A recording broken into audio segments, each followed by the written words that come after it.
The views and opinions of the hosts and guests are their own and do not necessarily reflect the views of the management and staff of Guardian Radio.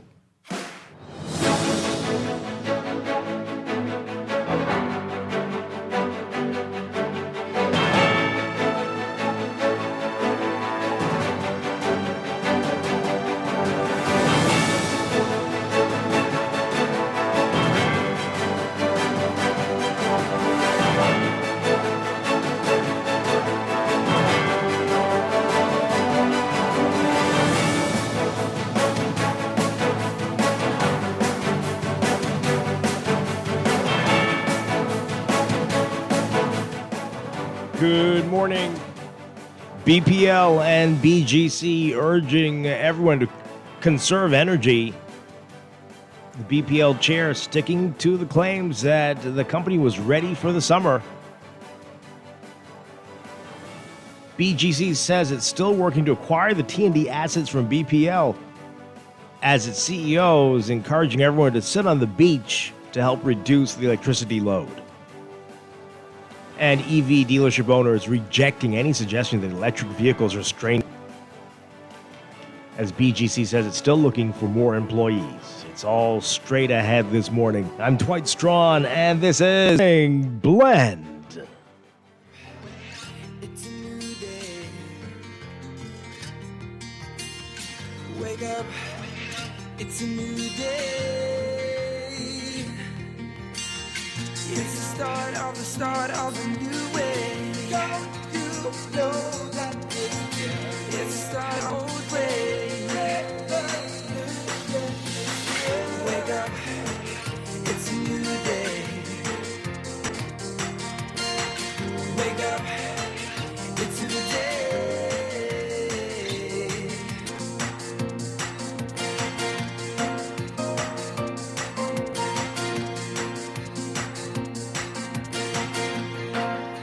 Good morning again, Bahamas. Wednesday, August 5th, 2026. This is Morning Blend on Guardian Radio 96.9. Again, I'm Dwight Strachan. In a moment, Chester Robards will be joining in business. We're talking with the Bahamas Chamber of Commerce about the impact of this electricity crisis and a whole lot more. That's all ahead this morning. But first, it's time for the overnight, the latest breaking news from while you're sleeping, and the top national and international headlines this morning.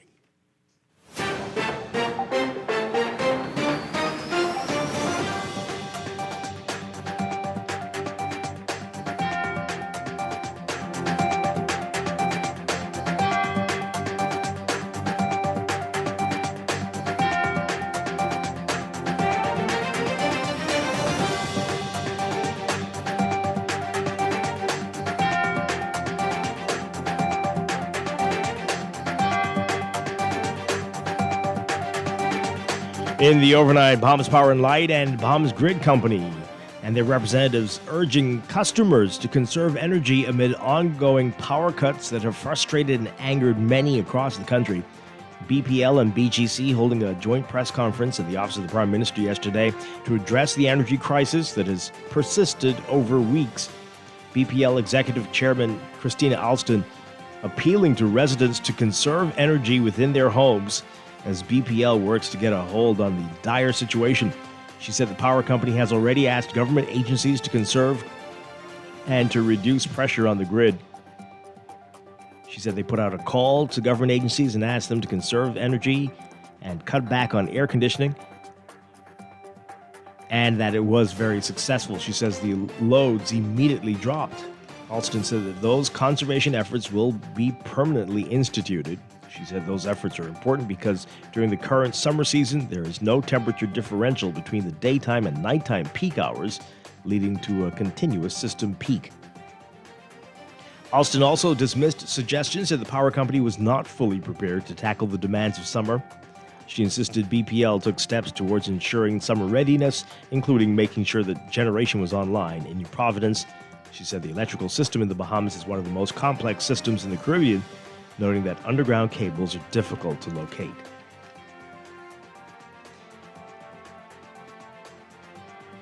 Meanwhile, while it was announced 2 years ago that a newly formed BGC Bahamas Grid Company would take over the BP's transmission and distribution system, BGC CEO Dario McKenzie said yesterday that the transfer of the assets is still ongoing.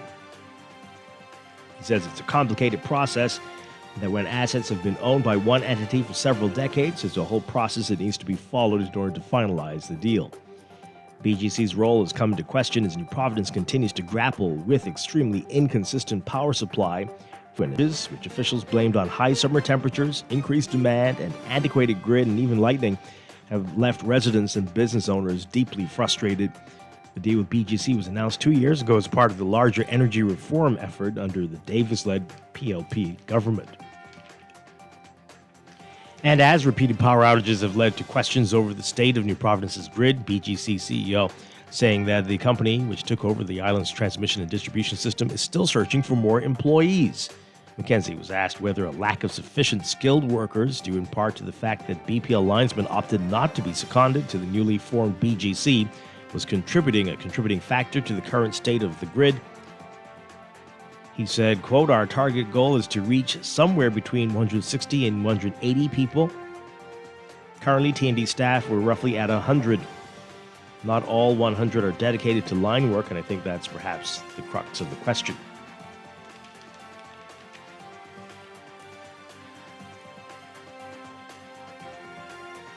Amid the soaring temperatures in New Providence, McKenzie also said that residents in New Providence should enjoy the constant breeze on the island and, like him, sit on the beach to relieve the strain on New Providence's ailing electricity grid.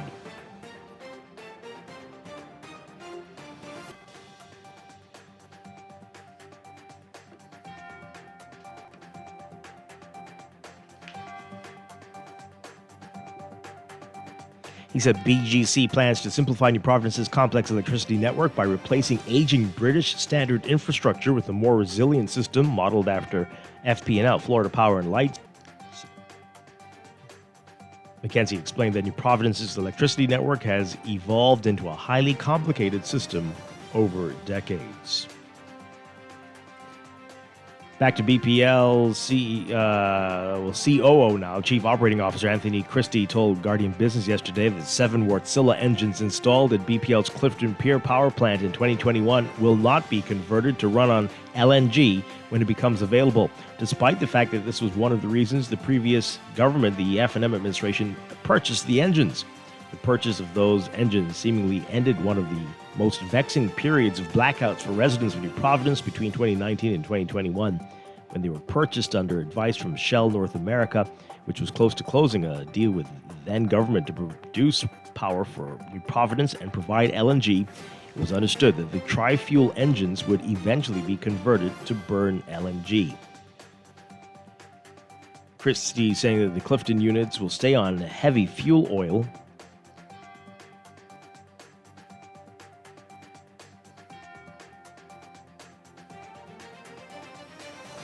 and that there's no plan to convert them at the moment.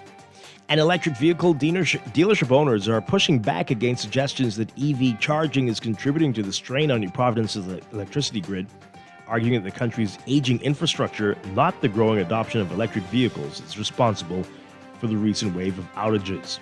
In a letter responding to comments made by Bahamas Grid Company executives during that press conference yesterday, co-founders of Easy Car Sales, Pia and John Farmer, saying they were very concerned by the remarks from BGC CEO Dario McKenzie and COO Brian Holder, who referenced installation of electric vehicle chargers and increasing EV adoption while discussing rising electricity demand.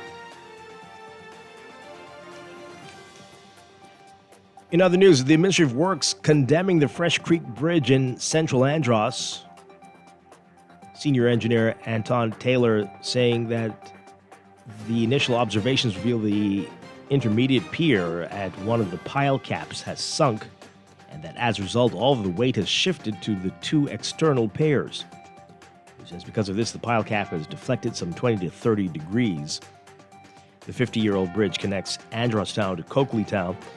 Works and Family Island Affairs Minister Clay Sweeting said yesterday that a ferry will have to take cars to and from both sides. A 33-year-old Rastafarian is accused of stealing a child who was the subject of a Marcos alert. Prosecutors say Orlando Johnson, a resident of the Rasta Camp on Fire Trail Road in New Providence, lured Keon DeVoe into a car on East Street on July 28th.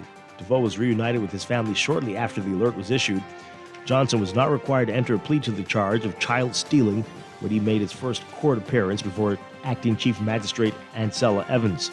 He was denied bail and advised of his right to apply for bail in the Supreme Court. The matter was adjourned to November 5th for the presentation of a voluntary bill of indictment.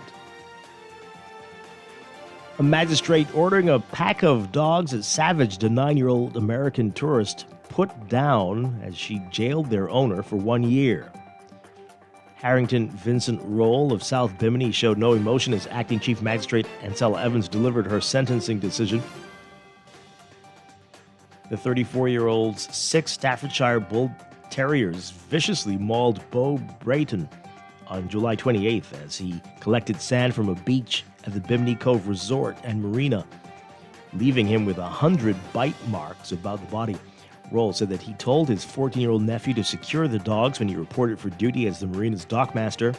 According to Roll, the padlock on the shed did not work, but he didn't believe that the animals would escape.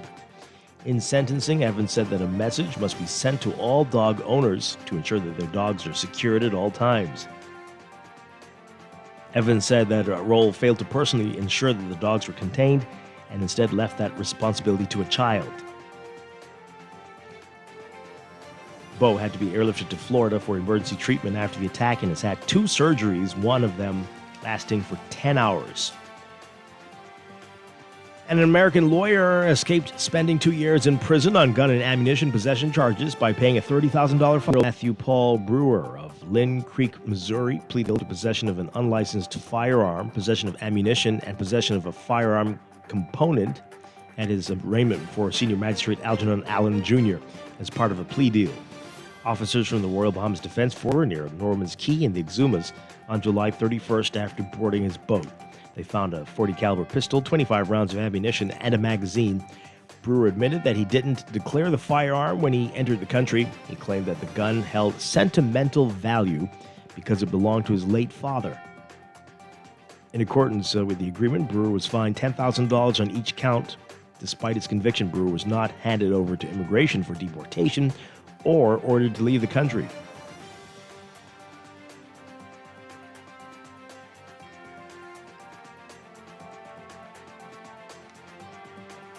Overseas, U.S. President Donald Trump says a deal on the Strait of Hormuz could come as early as Wednesday, today, as Iran and Oman inched toward an agreement to reopen the critical waterway and potentially help bring an end to the war. Israel and the U.S. originally cited goals including toppling Tehran's government and ending its nuclear program, but the war has devolved into a fight over the strait as Iran's attacks and threats ground shipping to a halt. Closure of the strait, through which a fifth of the world's oil and natural gas once passed, has driven up the price of fuel and basic goods far beyond the region, roiling the global economy. Trump is also under mounting pressure to end the unpopular war ahead of midterm congressional elections scheduled for later this year in the U.S. Russian missile and drone strikes on Kyiv and the surrounding region killed 17 people and wounded 44 others overnight, smashing business premises and a train station. Ukraine's President Volodymyr Zelensky says the targets hit included a brewing company, a warehouse for construction material, and a mail sorting office that had nothing to do with the war. But the Russian Defense Ministry says the businesses masked ties to the military. The nighttime attack lasted about 2 hours and was the latest in a series of large-scale Russian ballistic missile strikes that have become near routine this summer. The intensified barrages are exploiting Ukraine's critical shortage of interceptor missiles for the U.S.-made Patriot systems, the sole air defense weapon in its arsenal able to shoot down ballistic missiles. Zelensky has pleaded with other countries to send more of the ammunition made scarcer by the Iran war.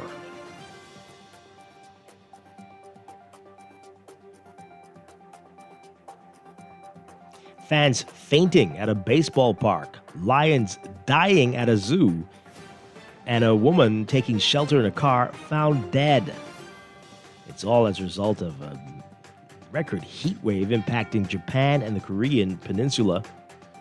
The scenes caused by that record heat wave in Northeast Asia, illustrating how extreme the temperatures have gripped South Korea, North Korea, and Japan. In most of South Korea, a major heat wave advisory is in place today as temperatures in densely populated Greater Seoul, home to 20 million people, and adjacent areas soared as high as 102 degrees Fahrenheit. North Korean authorities have issued a heat wave advisory in many areas and called for people to take safety steps to avoid heat-related health problems. Japan's anti-disaster agency reported more than 18,000 people with heat stroke symptoms and were transported to hospitals during the week of July 20th through 26th. Since mid-May in South Korea, about 2,220 people have been diagnosed with heat-related illnesses and 19 have died, according to a report from Interior and Safety Ministry. About 17,140 livestock, such as chickens, ducks, and pigs, and about 160,000 farmed fish have also died.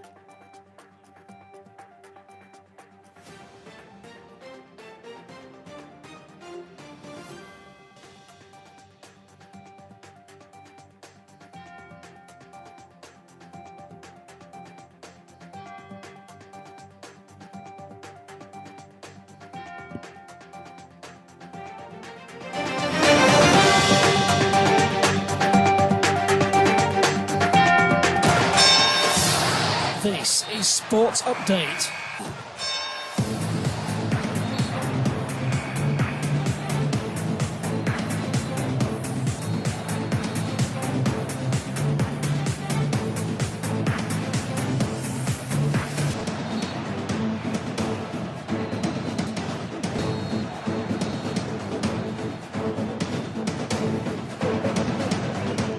In sports, sporting disciplines other than athletics and swimming are rising to the forefront now of the 2026 in the Dominican Republic. The Bahamas already winning an historic silver medal in wrestling and has had top finishes in judo and golf.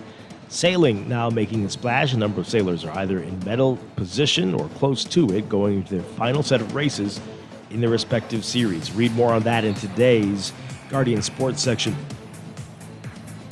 And at the CAC Golf Championships at the Bahama Royal Blue Golf Course, following the first round of play, Puerto Rico emerged with an early lead with 16 points. The Dominican Republic right in the mix in second place with 14.50 points. Bermuda currently sitting in third place.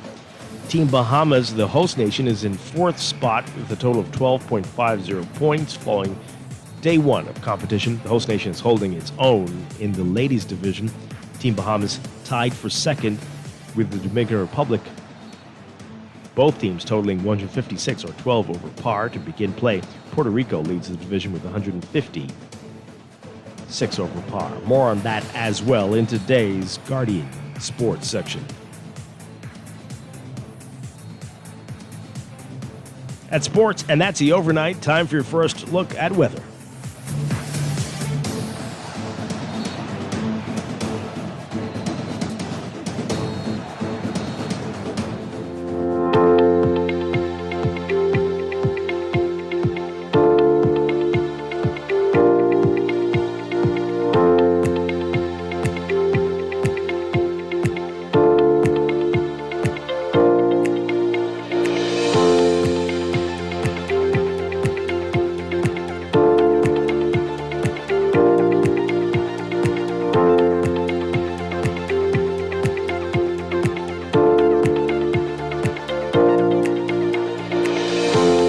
Your first look at weather brought to you by Star General.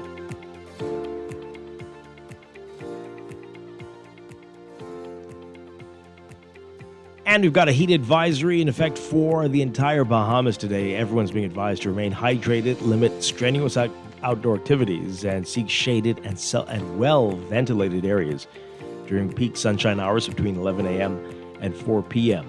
So unsettled weather with pockets of showers and thunderstorms will continue across the northern and central Bahamas today due to persistent trough near the northern islands, and that's interacting with the tropical wave in the Caribbean Sea.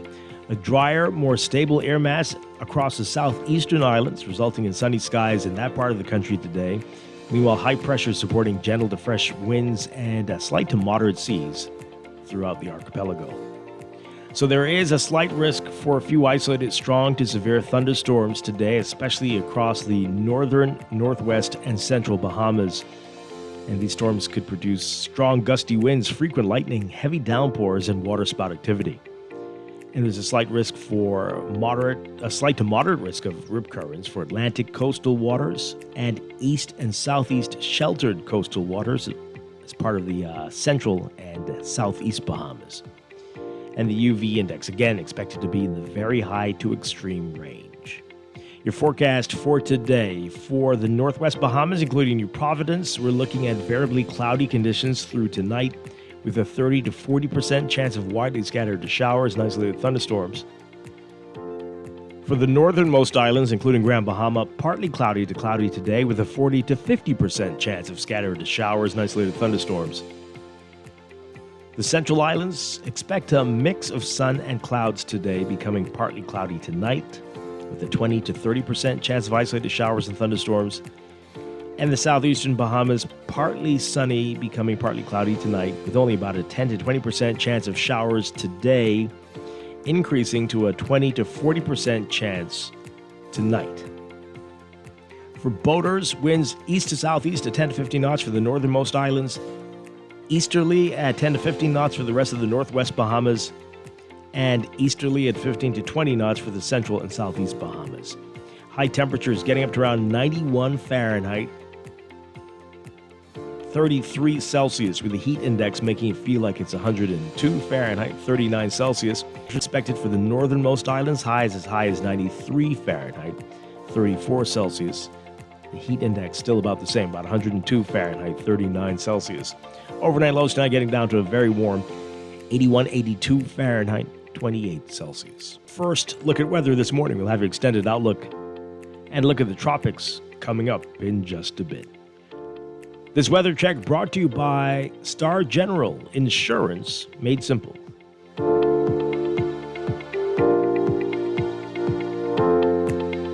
Wake up, it's a new day.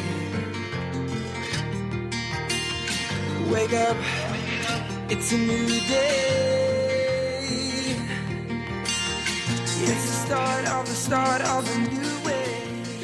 It is time for a break, but when we come back, we're discussing the day's top stories right here on Morning Blend on Guardian Radio 96.9, your home for fresh news and smart talk all day. Wake up, it's a new day.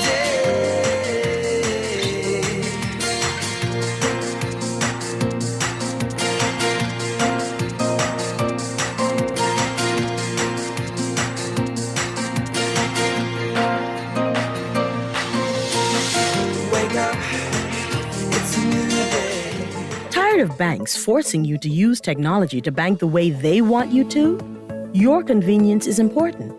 So no matter what your banking needs, Commonwealth Bank's friendly staff are always available in branch for that personal one-on-one service. But when you choose technology, our online and mobile banking app offers you state-of-the-art functionality. The choice is yours. Commonwealth Bank. Bank the way you want. Southwest Plaza has so many stores, I've been trying to find a sensible way to list them all. There's CBS Bahamas, the Ashai Institute, BENC Snack World, Bamboo Shack Bahamas, there the Athlete's Foot and BTC, Games and More, John Bull Fine Threads, Alive, Bahari, Dairy Queen, 700 Wines and Spirits, Sandy's Clocks and Island Lock, Starbucks and Lowe's Pharmacy, plus Marco's Pizza and Lorraine. Southwest Plaza, what a wide array of stores. Southwest Plaza, stop by today and explore. Wake up, it's a new day. Looking to elevate your gadget game, or are tech troubles simply slowing you down? Escape to a world of innovation at Custom Computers, your go-to store for the latest cutting-edge tech. Whether you need to upgrade your life with the best from Apple and Windows, or your device needs a little TLC, the Custom Computers Know-How Store is the destination for unbeatable expertise and quality repairs. With 2 convenient locations, there's a Custom Computers near you on Patton Street in Palmdale and Caves Village, or call 396-1100. At Cleveland Clinic, you set your course, not cancer. So when your journey takes an unexpected turn, you seek out the experts who've conquered it before, and you forge new paths to help fight cancers. For every route to a cure, for every care in the world. See how we're innovating cancer care at Cleveland Clinic today. At RBC, we think it's your ideas that build a life. And sometimes to keep an idea moving forward, you need a little help. That's why with the loan from RBC, there are no upfront bank fees. And with up to 100% financing, up to 10 years to repay and competitive rates and terms, there's never been a better time to start the conversation. Let's talk loans. Visit rbc.com/loans today. Your idea of getting there happens here. Conditions apply, subject to normal lending criteria. Wake up, it's a new day. Wake up, it's a new day.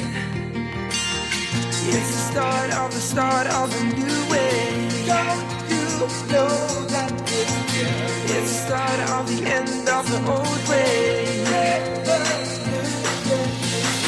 Wake up, it's a new day. Wake up, it's a new day.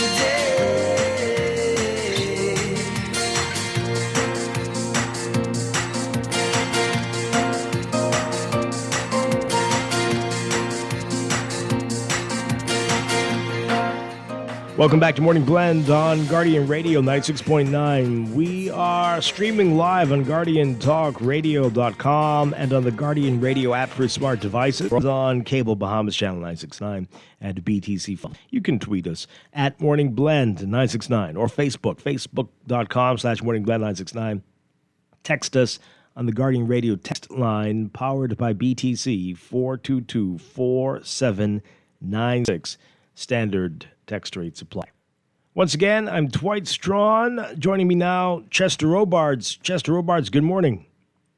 Good morning. Great to have you with us. Glad to be here. Okay. Coming up this morning, we're going to be talking a lot about power, electricity, challenges, crises, BGC, BPL, all of that. And later, we're talking with the BCC, the Bahamas Chamber of Commerce, and Employers Confederation. They're going to be talking about the impact that all these outages are having on businesses in the country and how they are responding to calls for them to cut back. Is it possible? Can they do it? What will that mean? All of that we're going to get to this morning. So let's get right into it right now in the news.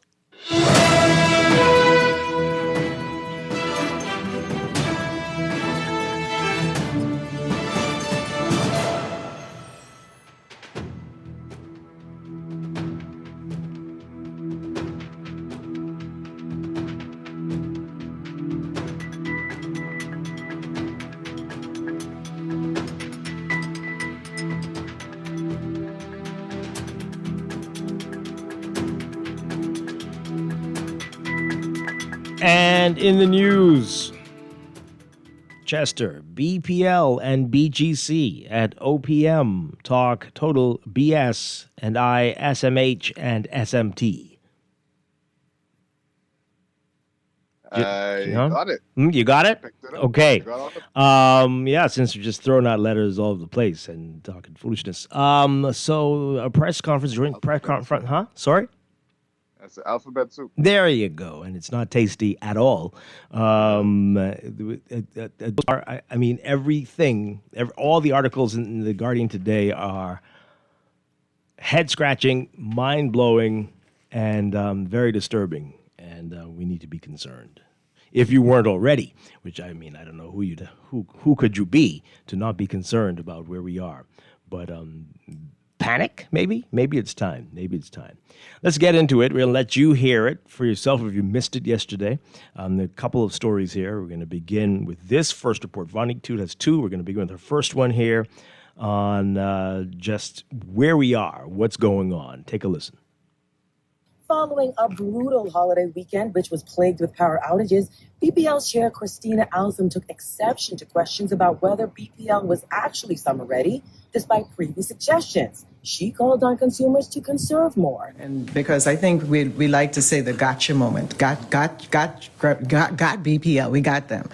The fact of the matter is, I want everyone to hear me on this. This is one of the most complex systems in the Caribbean. We have a station that we just brought online. We have 132 kV lines. We have 33 kV underground cables, which are unheard of in the Caribbean. The fact that we were able to reach out and get materials in a timely fashion speaks to our relationship within the Caribbean. This is not unusual for us to have where one utility needs something from another utility. Utilities do this and support each other all the time. They do it in the U.S. under mutual agreements. We do it here. BPL, in terms of summer readiness, had gone through the system. We had looked at everything.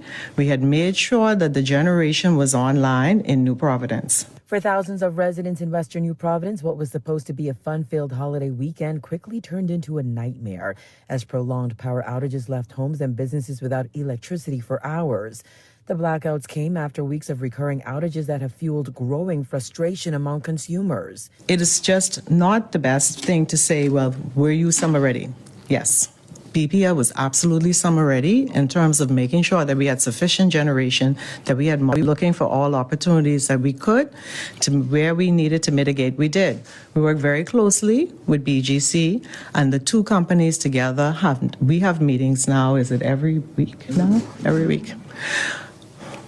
This system that we have is aging in the ground, yes, and we're doing everything we can to mitigate that. Throughout Tuesday's New Prime Minister, a recurring message from Bahamas Power and Light and Bahamas Grid Company officials was the need for energy conservation to help reduce strain on the system. All we're asking is if you conserve a little bit, it allows everybody to be on the grid.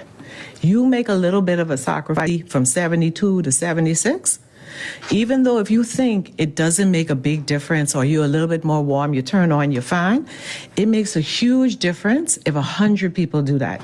Because that now gives us the breathing room in the grid to let 25 more people experience electricity. So if we're all using energy in a way that is conserving where we can, and that was one of the reasons we asked the government to participate, it really makes a big difference.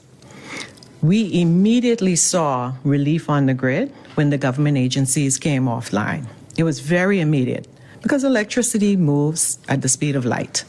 And so anything that persons can do to conserve energy, it does help, and it makes a big difference. BGC officials echoed that call, urging customers to do their part to ease demand during peak hours. We're not saying do without. We're not saying do without your air condition or the luxuries of your home. Enjoy them. All we're saying is conserve. Very different, right? Additional to the long list of improvements, change the filter if you have a central air conditioned unit. If you have an old thermostat, get a smart reprogrammable thermostat. Reporting for the Guardian News Network, I'm Vonik Tude. All right, so there's a lot more. We're going to go to another piece from Vonik where BPL gets a little deeper into what specifically they've been experiencing over the past few days. Take a listen to that and then try to process all these things that are being said. So here's Vonik Tude again.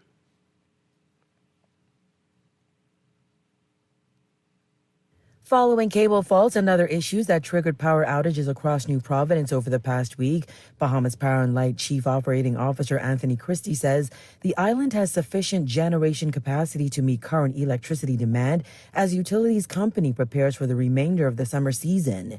We do expect increasing loads as we approach the end of August and as schools start to open in September. So again, we're bracing ourselves and preparing to ensure that we have the generation capacity available. And as note, we've had some challenges the last last week or so, we've had some incidents beyond our control. We've had a lot of cable faults and issues that we had to address immediately, and we did an excellent job in trying to restore as soon as we can. And the key is we did it safely. So, but in doing that, it would take time to restore. So we encourage our team members to continue to work safely in the situations that they are in. Crystal, the Windsor Field area of Western New Providence was resolved Sunday night, and PBL does not anticipate any load shedding in that area in the near future. He also said transformers have been restored in southern New Providence. However, crews continue to address issues along West Bay Street, East Bay Street, and in the Marathon area. Presently today, we do have a cable fault in a few areas on West Bay Street near Sapadilla. We've identified another cable fault, and I just passed the teams. They're now excavating. And again, these cable faults, they cannot be repaired instantly. They take some time. So we estimate about 8 to 10 hours. If all the conditions are right, everything is in place, they can proceed and then safely conduct those repairs. We also have an issue on East Bay Street that is impacting the Union Wharf area, and an emergency issue we just realized is happening at the Marathon Mall area. And again, we may have a few minor incidents or isolated incidents, individual customers here and there. Christie added that technical experts from Jamaica recently visited the Bahamas to assist with BPL's efforts. When asked whether customers could expect fewer power outages in the coming weeks, the COO said he could not guarantee that. I cannot guarantee that. I can say we're increasing. We're going into the summer months. It's going to get hotter. In August and September, we're going to see higher loads. So we're trying to do certain things now to improve feeders that have been offline for a while that would help some of the loading on the system. So we hopefully that will relieve and reduce some of the outages that we're seeing. But again, I cannot predict and guarantee that we won't have issues moving into the hotter, more demanding months as we approach August and into September. Reporting for the Guardian News Network, I'm Vonique Toot. Okay, so in that first report, Chester, you heard man speaking. Was BGC's CEO, Bahamas Grid Company's CEO, Dario McKenzie. We've been trying to get reps from BGC to speak for a while. I think they should not talk.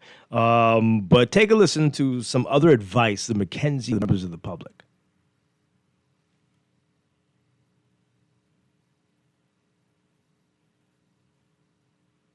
In order to maintain the system reliability, we really support and assistance.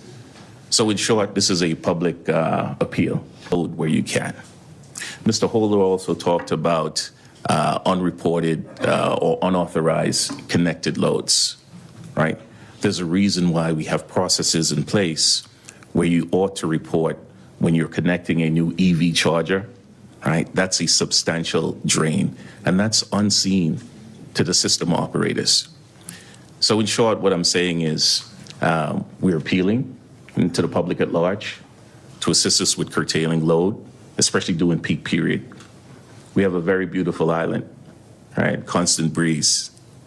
Sometimes it may be not a bad thing. I know I do it. I go out and I sit on the beach and enjoy what this beautiful island has to offer. But to each his own. In order to maintain the system reliability, we really do need the public. Okay, all right. So, again, that's BGC, Bahamas Grid Company CEO, Dario McKenzie. So, which part are we going to tackle first? The part that, to each his own. Sit on the beach to enjoy the breeze. Chester, what do you think of that? Don't you like to sit on the beach? Anyway, part to tackle first, I would think.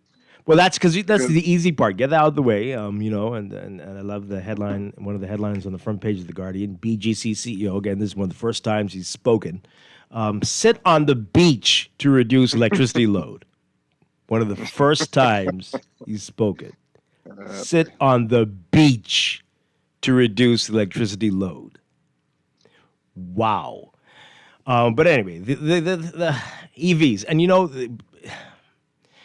the Trumpian people around here, and there's plenty, are harping on this, getting on this and saying, he said that the EVs are causing the outages. He didn't say that. He said, suddenly, this is a new policy. This must be a BGC policy, because it certainly wasn't a BPL policy that you had to let them know that you were installing a charger. This is and we don't know which one does what and whatever. So, but Where'd that come from? You ever heard that before? You've had an EV for a very long time. Did you know you needed to tell BPL that you were doing this? No. Oh, okay. No, not at all. Very interesting. But also, if we are to believe the sellers of EVs who say that the charger and the car don't drain much more than a household dryer, do you now have to tell BPL and Ministry of Works when you're installing a dryer? Yeah. Tomorrow they'll say, let us know when you're using your PlayStations or Xboxes. They're probably going to tell you that you can only use them on Wednesdays between 11 and 3. Right? Who knows? Toasters? What? You didn't tell us you had a toaster? No wonder you had a blackout. So every day will be some stupid excuse. This is wild. We'll get to what the EV owners, the dealerships are saying about that statement, but this is very odd, and things are changing without any notice to the public, right? As people have said, people have criticized this online. They're saying, well, we're pushing this, encouraging people to go to EVs, to look at EV ownership, right? Making it easier, incentivizing with the reduced duties on these things. But where are you making this up from? You just decided this yesterday to say this? Well, not just that. I mean, I don't think that there are changes to your house that have to be made necessarily to install an EV charger. Well, it depends. But if the company, it depends. It depends on your house. But if the companies need to know how many EV chargers are being installed in the island so that they can do what they have to do on their end, well, that's easy numbers for them to figure out. Well, that could have been said years ago, right? That should have been said years ago. Why all of a sudden you're just saying this? And again, whose policy is that? Is it BPL's? Is it BGC's now? What is BGC responsible for? To be fair, they did also tell pool owners to calm down. Huh? Say what now? They'd also tell pool owners to peak us. I'm saying calm, but they're saying run your pumps later, off-peak hours for your pools. I don't understand. So what does that mean? The pool should just stay as still water and not have, or for certain hours? I don't own a pool. I'm not what happens there. But rich people problems. I know they have pumps. So they get a breeding ground for mosquitoes for some day, part of the day, and then okay. It's going to get crazy. Let's get your reaction to it. Again, we'll get to what the EV dealership owners are saying in a bit. And there's some unbelievable stories in the Guardian business section, some of these written by you as well, Chester, that we learned from this press conference yesterday. But wow, let's process all of that you're hearing. They say they were ready for the summer, but I guess they didn't think it would get this hot in the Bahamas. BGC still working to acquire the T&D assets. Sit on the beach to reduce electricity load. And the Wärtsilä engines, even though that was the design, they're not going to be converted to LNG. Great stuff. Let's hear from you. 323-6232. 325-4316. 325-4259. Call us toll free, 242-300-5720. Tweet us, Facebook us, text us, 422-4796. Should we sleep on the beach too? What should we do? Should we just not have homes? Would that help the grid? I'm sure. Just have a hut on a beach. What about that? That would be very helpful. Caller. I mean, people think we do anyway. Well, we might as well go back to that. We didn't have electricity issues then. Huts on the beach. Caller, good morning. You're on the air. Dwight. Hi. And good morning, Chester. Dwight, first of all, I want to, I lost my sister. I want to great condolence to my niece who lost their mother, my sister. Oh, my goodness. Condolences. On Emancipation Day. I'm so sorry to hear that. Yeah, and the Princess Margaret, right? I had to say all of these things because it's important, right? But but Dwight, when it comes to what the gentleman said, I believe we need to play Sparky's what you call it, video for that. That's a Sparky video moment, man. To hear hear what these people them saying when it comes to our electricity, because if the people in China and all of are using EV and electricity is ain't going off, right? And if the people them in some of the hottest climate in this in this world way hotter than our climate is, and their electricity is not going off, what it is then? I mean, what type of equipment or what type of place the Bahamas for the leaders them to be suggesting, because it's hot, you can need your electricity can need to go off. When we have countries who are hotter than our country is, and their electricity is not blinking off willy nilly like ours, right? Then when it comes to these EVs, right? Again, we have countries that have all over this world would now have EVs, right? So you mean only the Bahamas can manage the EV intake? I mean, again, that's not what he's saying, but he's saying, let us know. And then what? What would they do if they knew? What would they put on a special? It's a corporate, it doesn't make sense. It doesn't. It's a corporate, because these fellas, they're saying that we can't do our job, or we are not, or we are not being allowed to do our jobs, right? But what we're gonna do? We're gonna blame you guys for us not able to do our job. That's what I get from it, because my home is supposed to be for my convenience, right? And for my convenience. So for you, who's supposed to be ensuring the fact that that my home is convenient for me, by the way of BPL, suggesting to me that I need to go on the beach out of my convenience to make sure that BPL keeps the lights on. My BPL need to close. We need to, like I say, you can't play Sparky. You'll have a nice day, man. I have no idea what you're talking about, nor do I want to know, but okay. No, but that just sounds like a no. Okay, so just getting word from BPL, Chester, that Netflix on Fridays. And no more Netflix at chill. You can't chill because it's too hot, because that would cause an outage. Got that? Chillers also draw a lot of water. So absolutely none of that. So again, only Fridays, because you can cause the grid to collapse. Caller, good morning.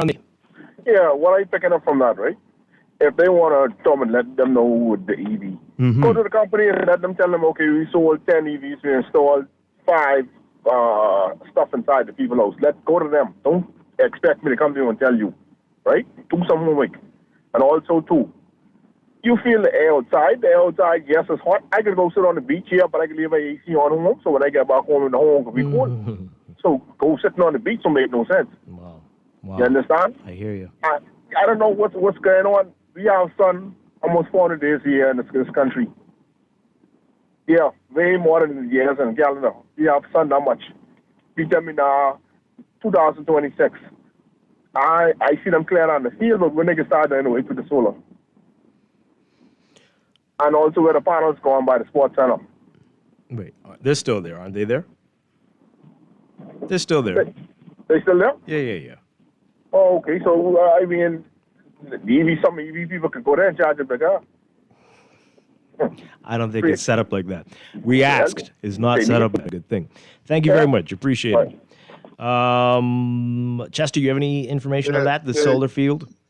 There used to be charges at the state. Really? Yeah. You've charged your car there before? No, but I saw people charging. You sure they were charging, or they're just hiding from the shade? One charger? At some point. Was it a solar charger or a regular charger? I don't know. I don't know if it was a solar charger. Or maybe it was powered by solar. Maybe it was. I don't know. Yeah, you have any information on where things now with the solar field they're doing for New Providence? Yeah. They for the most part under construction. He's right. They started with clearing. Mm-hmm. I know at Blue Hills Power Plant, the footing, so the concrete footings are going down for the supports for the panels. So work is being done there. Oh my, nice. This texture is right. Dwight, sit on what beach? They're almost all taken in private. Also, to do what to do what? Get carjacked or get robbed? Well, yeah, that's crime's at its highest now. Well, I'm not sure about that, but okay. And us peasants must stop using the electricity we pay for. Why not tell those electric car owners to stop driving their electricity guzzling cars? That's not how it works. They're not electricity guzzling. Wow. See, this is what they're going to do. Start a bunch of hate now on EVs. This is exactly what certain people wanted. We've been seeing that and hearing that for a long time around here. And now they got people thinking this is the problem. Thanks a lot, BGC and BPL. Good job. This is the best deflection in years in this country. In fact, anyway, we keep talking every week. The theme is class action lawsuit. Caller, good morning. You're on the air. Good morning, Dwight. Good morning, Chester. Hi, good morning. Here's some questions that I think we need to look at. First and foremost, before I go to the questions, at the sports center, they have at least about 6 or 8 charging stations there. That's what those panels out there at, and people have been going out there to charge their cars. So that is a great start as far as that is concerned. The LNG plant that is being or proposed to be built out at Awaki, I don't know if they started it as yet, but is that plant the precursor to an advanced system that's coming? In other words, are we going to take these Wasilla engines offline, or the other engines that they have down at Blue Hills and stuff, finally take those offline and start with this LNG plant and then re-engineer the entire system by bringing in new systems to replace those? Or is this just an addition to the current system that has failed New Providence for some time? Are we going to just keep that stuff and keep building on top of the failed stuff? Is that the intent? Then my final question would be that as far as the statement given by BG, we've been waiting for a while to hear from them, noting that minister have been jumping over BGC for quite some time. Most of the commentary has been BPL and Pike, but now we got a statement from BGC. It's very interesting that it seems as if we're going back to the Stone Age, because, to suggest that you leave the comforts of your home and to lounge out at the beach, like one of the previous texts said already, how many beaches do we have left for all of the persons living in New Providence to even go and visit the beach appropriately, even if that was, something to be considered? I just believe that honestly, the confidence in the public domain, in closing, with this BPL or the energy sector of this country, period, it just leaves a lot to be desired, because it seems as if we're going nowhere. We're doing all these things, and we just still, along with so many other things in this country, we just cannot get these things, corrected. So how much longer must we take this foolishness? But thanks for taking my call. I continue to listen. Okay. All right. Chester, I want you to respond to some of those things. Okay. Chester, let's go there today, please. Let's see, because if there is a place to charge electric vehicles there. I've never seen one. And I drive by there, and I see a bunch of other people just cooling out. But really? You ever saw a car there? You saw? Okay. I don't know how much juice you'll get in the time that you're able to hang out there. But,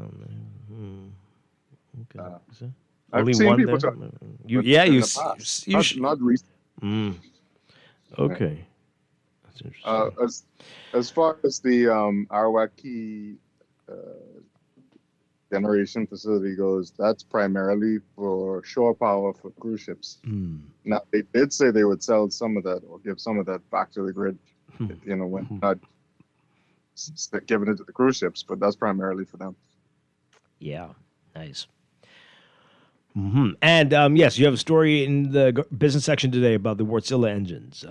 So they're not going to be converted to LNG, which had been the original plan, the Minutes administration. So what's going to happen with them? They're going to still be in service using the heavy fuel oil all for the rest of the days of their lives? That's what we're told. Oh, nice. So speaking of something that was proposed during a previous administration, I mean, you remember when they were talking about peak hours and off-peak hour stuff and lower rates during off-peak hours? Remember that kind of talk? And meters and temporary, like pay as you go and all this stuff. What's happened to all of that stuff? Is that off the table entirely? What are we doing? There's so many different plans that have been in the works, and then they're scrapped when other people come in. I don't think pay as you go is talked about under this administration in their first term. They had, I don't know if I'm supposed to know this, but they had some of the meters. Oh. And they have just been sitting in a container. Oh my. But they don't have enough for so I don't know why it's just there. Mm-hmm. I don't know if that's happening en masse at some point. I don't know. The smart meter thing, because they have to. I have no idea.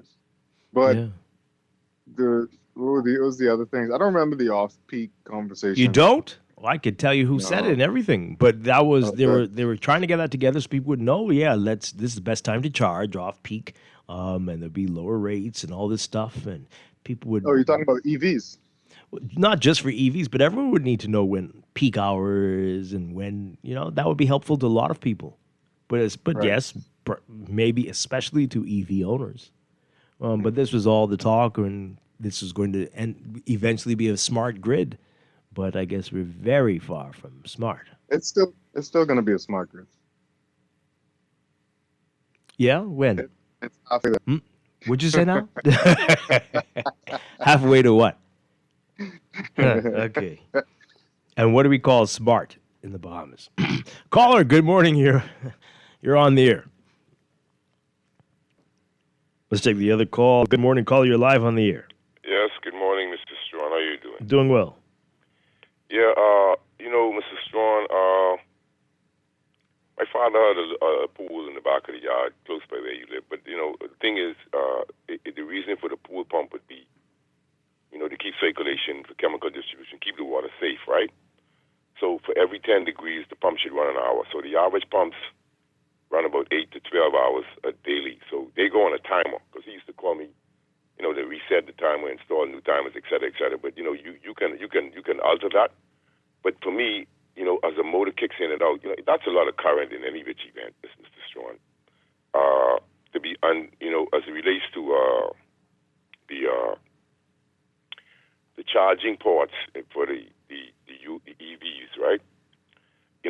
It's really ridiculous for the amount of ampacity that they require. I wouldn't even read it on the radio because it wouldn't be good for them. But I just, even with the public-private, the public ports connection, some would be 240 volts and some would be 120. The 120 volts, between 12 to 16 amps. But for the other one, it's much higher. I see 32 to 40 amps, and that's ridiculous. So I don't know, why. Even so, these things can be solved mathematically. The building people, where they could add up all these requirements as relate to ampacity, and then they could calculate what they need, which is fasting people about megavolts and just convert that down to the public. They should know the shortcomings. I love the texture because the beaches are really being taken away. I mean, and these are the things that the people who are supposed to be clairvoyant and loving us and noticing, they don't seem to really realize what's going on. You can't even go on the beaches on the holidays. It doesn't even make sense. I go on a normal day with my children when it's not too, you know what I mean? And then obviously anyone who swim on the outer island realize that on the outer islands, your eyes, the water don't burn your eyes because I'm a swimmer. And so recently in Nassau, most of the beaches, you have the water would burn your eyes, So I don't know. I was just taken aback by the amount of current that is required to charge these vehicles, et cetera, Mr. Swan. It's really, but the government, it's all as in it's not that much. I like that's what you mean, right? Then it's not that much. That's what you mean? I mean, for household, it is, but then you got to look at how long it lasts. It lasts a long time, but it adds to the current. But I know my father's electrical bill was high, but something I wanted to touch on that I thought was very important. I think it slipped my mind, Mr. Strong, but I will text it back as soon as it comes to my mind, but I really thought the public should know it because thermal degradation. So we could talk about the source of generation, you know. I had a conversation with Lang yesterday. It doesn't matter what you use to generate it. It's still carbon dioxide to produce. It's just that one is less than the other. But thermal degradation would take place with the distribution and the transmission in which, as electricity flows through a conductor, after a while it just loses its ability to do so. And that's just natural. But this is what it seems to be the problem, given the fact that transformers last 30 to 60 years. And so, obviously, these things just don't happen simultaneously. It's years of neglect, lack of clairvoyancy, and, you know, people sit on the beach. It really is ridiculous, Mr. Strong. I mean, you know, see, one of the things that people say is NASA is becoming overcrowded. We can see it even with the electrical grid. But as people speak, we use our powers as radio hosts to suppress what they're saying. Hence, we have this problem today. But I would like for Mr. Lang and you, because I'm very ignorant as to what, you know, the corporate world, but explain to me a synopsis of PPL as versus the generation, transmission, and distribution, Bahama Grid. How does this work?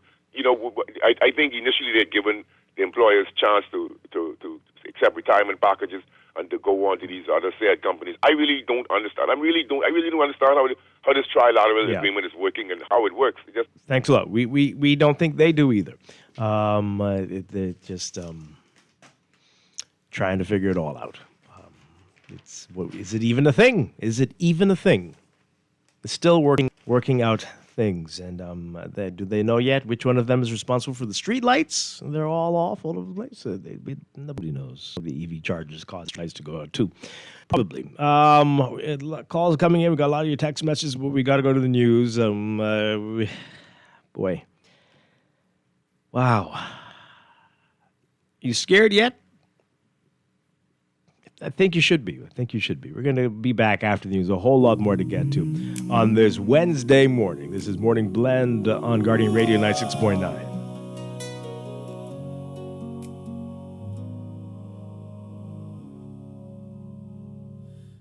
I just sat down with a plate of chicken, peas, and rice. Reached for the TV, grabbed the remote.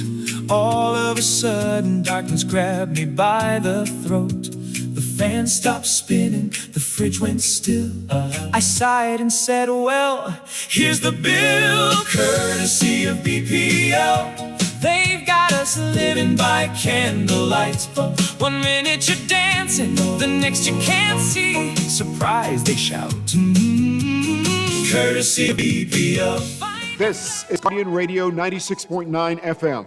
Fresh news, smart talk, all day.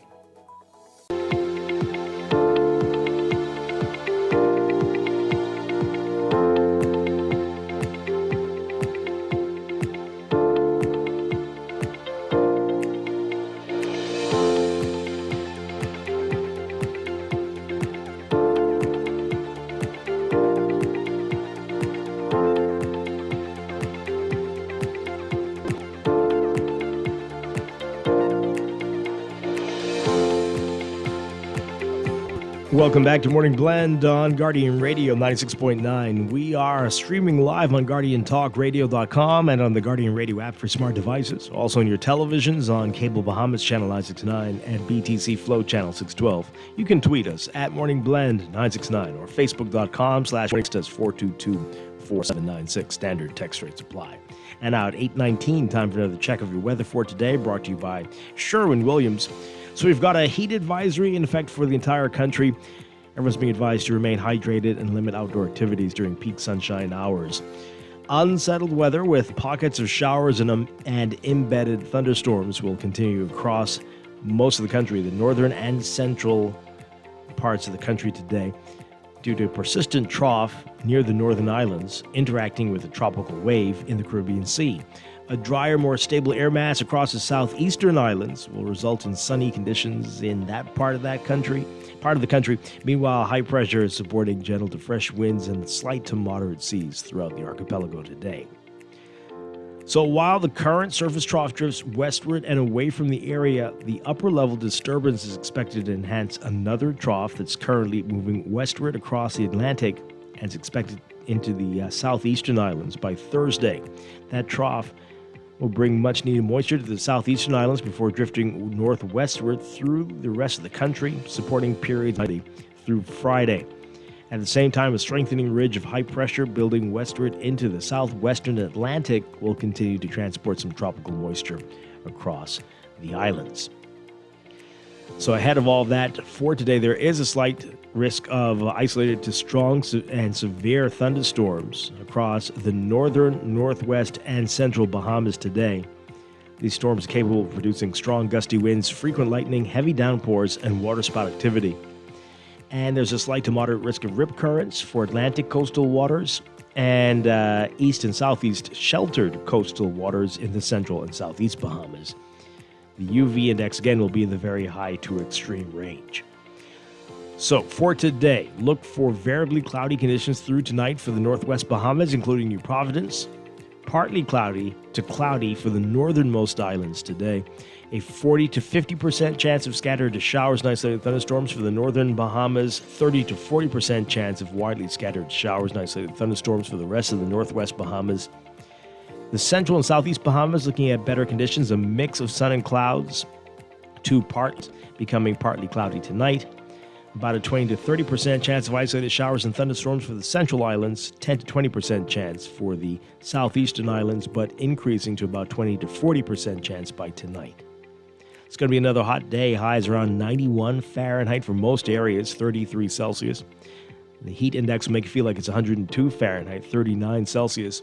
A bit warmer for the northernmost islands. Highs around 93 Fahrenheit, 34 Celsius. The heat index about the same. Overnight lows tonight getting down to as high as 82 Fahrenheit, 28 Celsius.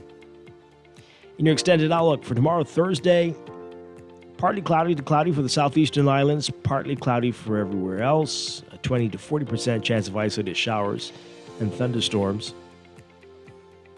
By Friday, partly cloudy to cloudy for most areas, still elevated chances for rain, especially in the northern half of the country, and a mix of sun and clouds by Saturday into Sunday. The tropics are quiet. Tropical cyclone formation not expected during the next 7 days. That's your morning blend weather check brought to you by Choose Sherwin-Williams for dependable performance and premium finishes. Visit your local Sherwin-Williams store today.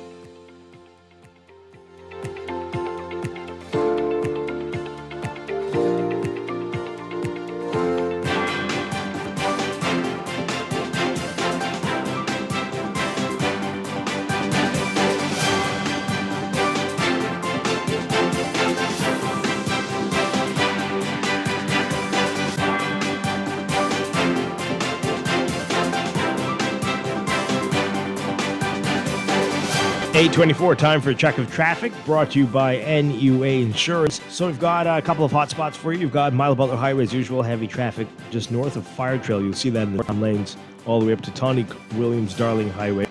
And Tonic Williams-Darling Highway seeing some slow-moving westbound traffic towards the hour as well. On Fire Trail, you're going to be seeing some slow-moving traffic in both directions towards that roundabout, eastbound and westbound. A bit farther east, you've got Carmichael Road seeing some slow-moving eastbound traffic on the way to Blue Hill Road, which is busy from there up to Independence Drive if you're heading northbound.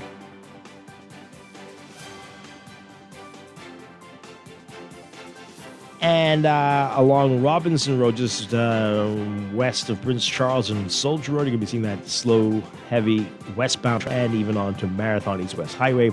Marathon looking busy for you northbound on the way to Wolf Road at this hour. On West Bay Street, we've got some slow-moving eastbound traffic near Nassau Street heading into downtown Nassau. And slow-moving traffic, but manageable on Gladstone Road this morning heading northbound. Those are your hot spots. That's your real-time traffic and your morning blend traffic alert brought to you by NUA Insurance. Agents and brokers, there's more to online insurance than paying your premium. With NUA Online Insurance goes beyond payments. You can get an instant car insurance quote, buy a new policy or renew an existing one, pay your premium, or access your insurance documents all online. Discover everything a full-service online insurance portal can do at nuainsurance.com.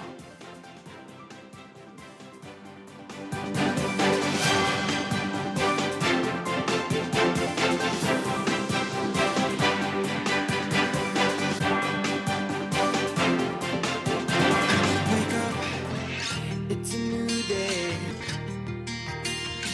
Wake up, it's a new day. It's the start of a new way. Don't you know? Every day in a busy world, we have to do so much. Bank with CIBC and get that personal touch. Share your ambitions, let us help your dreams come true. At CIBC, you're at the heart of all we do. We're on your side, we're listening, we know the way you feel. CIBC, ambitions made real. In the world of business, technology is not a choice, it's a necessity. And for businesses that demand excellence, there's only one choice for unparalleled support and cutting-edge technology. Custom Computers. You have challenges and we have solutions. Computing, networking, storage, and printing for enterprises large and small, aligned with premium brands like HP, Microsoft, Konica Minolta, and more. Get tech done the right way with Custom Computers. Call the know-how team at 396-1101. Cool. I just paid my insurance premium online. That is cool. But how about an insurance portal that does that and more? NUA Insurance Agents and Brokers gives you access to a full-service insurance portal where you can get an instant quote, renew, pay, and manage your documents. All fully online. With NUA than just a payment portal, you have a complete insurance portal. Start now with an instant quote at nuainsurance.com. DIC, keeping your savings safe and sound. If a bank falls down, your money still comes round. Deposit insurance, trust that never fades. DIC protects the funds that you work hard to save. The Deposit Insurance Corporation, protecting your savings. Want to learn how? Call 302-2681 or email info@dic.bs. New school year, new gear. From uniforms to laptops, a Fidelity personal loan can help you check every item off of your kid's school list. Jump into back-to-school season with ease. Apply for a Fidelity personal loan today. Call 356-7764. Fidelity, we're good for you.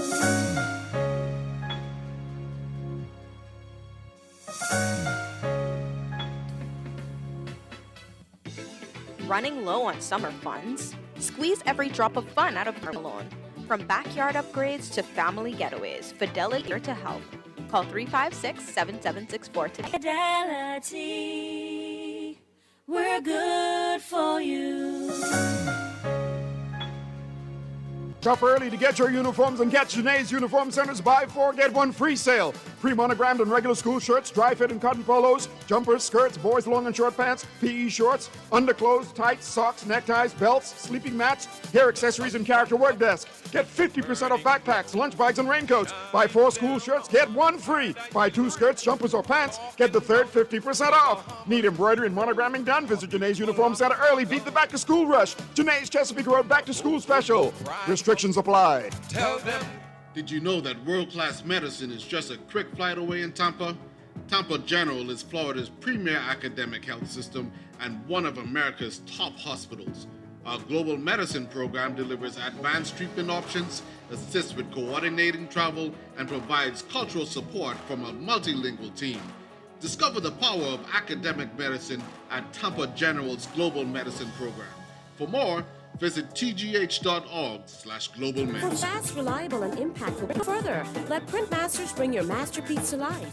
We stand by our quality products that is second to none. Our affordable pricing and friendly, efficient staff makes Printmasters the ultimate choice for all your printing needs. We can deliver any type of printing services, from banners to booklets to business cards. You name it, we can print it. Let Print Masters bring your masterpiece to life. Located in the Nassau Guardian Building, telephone 302-2361. At Star General, you can go gold. Comprehensive car insurance covers loss or damage from accidents, fire, theft, and third-party liability. But the Gold package gives you increased coverage for rental car and windscreen, personal accident, medical benefits, deductible waiver, and 24-hour roadside assistance where available. Our Star General Gold package also gives you up to $2,500 for accidental damage to a rental car anywhere in the Bahamas. Go gold with Star General. Insurance made simple. Every day in a busy world, we have to do so much. Bank with CIBC and get that personal touch. Share your ambitions, let us help your dreams come true. At CIBC, you're at the heart of all we do. We're on your side, we're listening real. CIBC, ambitions made real. Wake up, it's a new day. Wake up, it's a new day. It's the start of the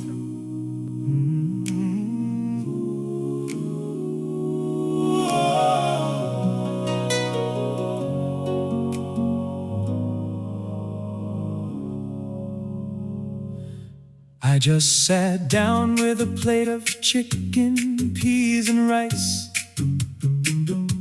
Reached for the TV, grabbed the remote. All of a sudden, darkness grabbed me by the throat. The fan stopped spinning, the fridge went still. I sighed and said, well, here's the bill, courtesy of BPL. They've got us living by candlelight. 1 minute you're dancing, the next you can't see. Surprise, they shout. Courtesy of BPL. Find your flashlight, where could it be? Welcome to another blackout party. The neighbors all, some blame the weather. Imagine that. The children crying no Wi-Fi today. Grandma wondering if the bill was paid. Mosquitoes smiling from ear to ear, saying the buffet's open here. Courtesy of PPL. Oh, they've got us living by candlelight. You charge your phone to 103. 5 minutes later, you're back to fanning yourself with yesterday's memories. Oh, when the lights came back, we all started cheer like we just won the lottery.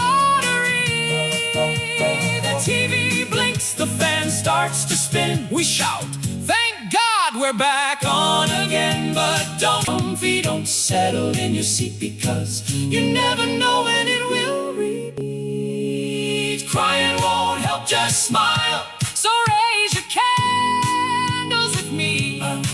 Wave them high with glee. Damn, the light's gone again, courtesy of BPL.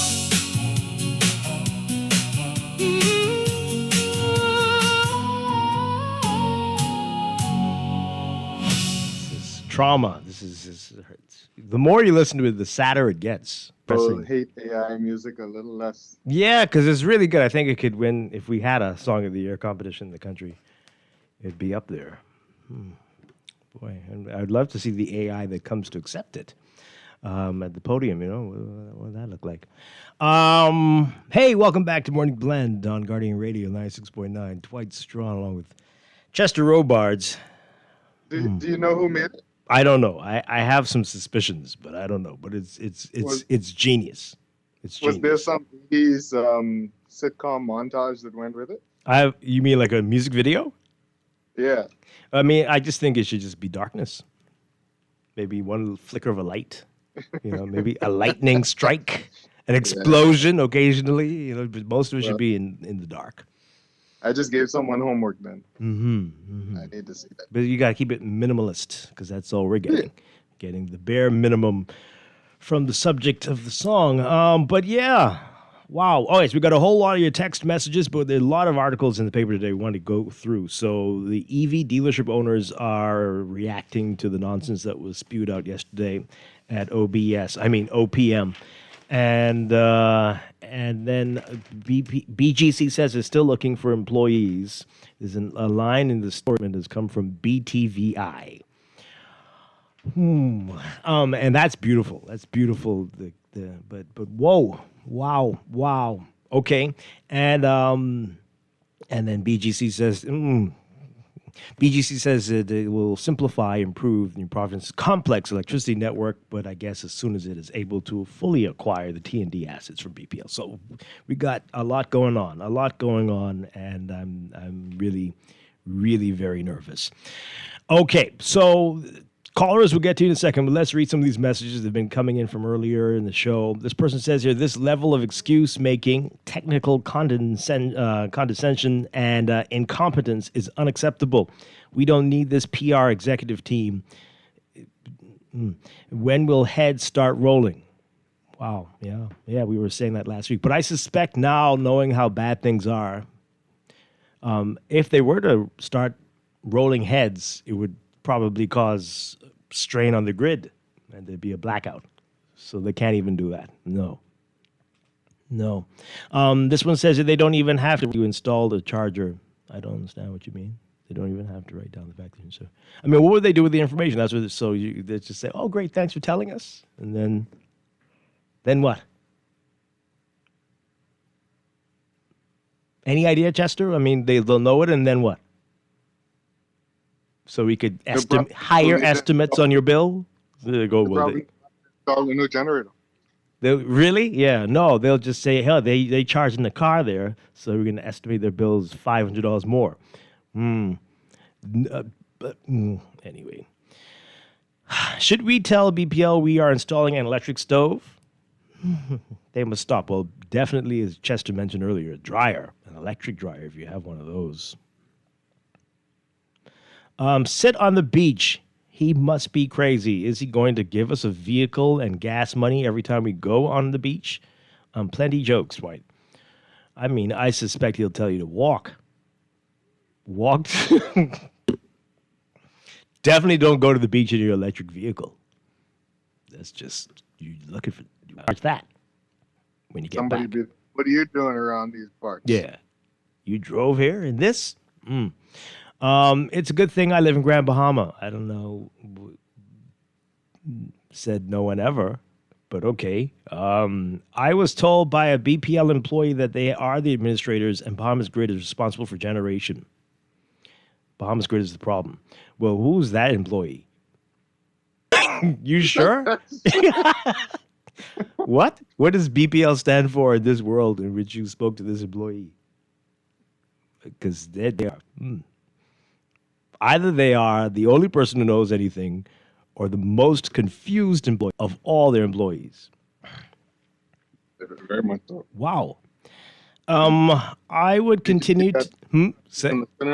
Huh? As a BGC person. You sure? You sure I wasn't an escapee from... Anyway, I would continue to deny the assertion surrounding a national D average. Again, that's not a thing. But the recent statements by BGC execs concerning EV charging has given me pause. Oh, you're saying you normally do fight against the claims, but now you are wondering, I get you. The approximately 2,507 kilowatt EV chargers installed in New Providence represent less than 0.6% of the total electrical load. Oh, this one has an A average. Air conditioning alone represents 40 to 60% of the electrical load. And to think these are the individuals charged with the task of fixing the grid. God help us. Yes. EV adoption in Barbados is far ahead of the Bahamas. Really? Electric and hybrid vehicles now make up 70% of all new vehicle sales in Barbados, with pure EVs at 19%, up from just 3% in 2023. In contrast, Barbados hasn't experienced anything like New Providence's current BPL-BGC crisis. No mass load shedding events this summer, no utility publicly begging customers to conserve, despite carrying the region's highest EV penetration on a grid of similar scale. Meanwhile, New Providence, with negligible EV adoption, is it negligible really, had demand exceed capacity in June, and BPL appealing for conservation this week.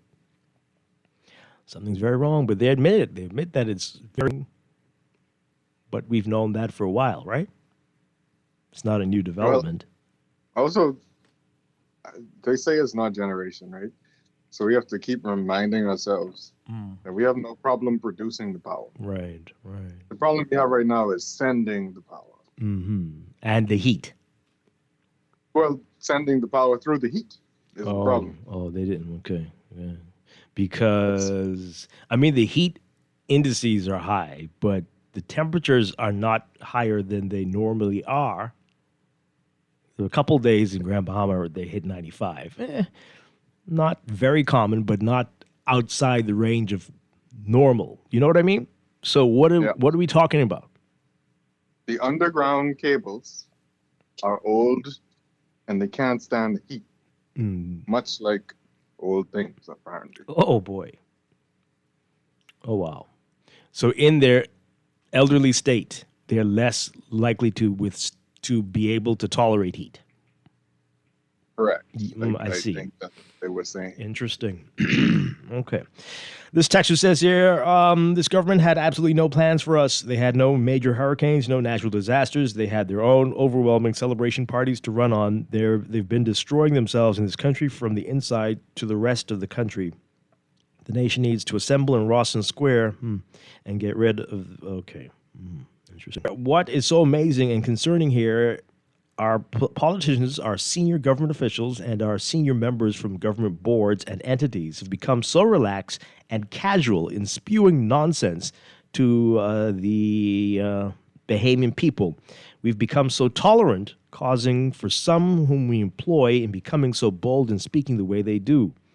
In other parts of the Caribbean, they wouldn't dare speak this way. This is why so very little and halfway work is so very little works, I think they're trying to say, in this country. Yeah, people get away with making some bold statements around here. That's for sure. I mean, sit on the beach to reduce electricity load. Oh, my God.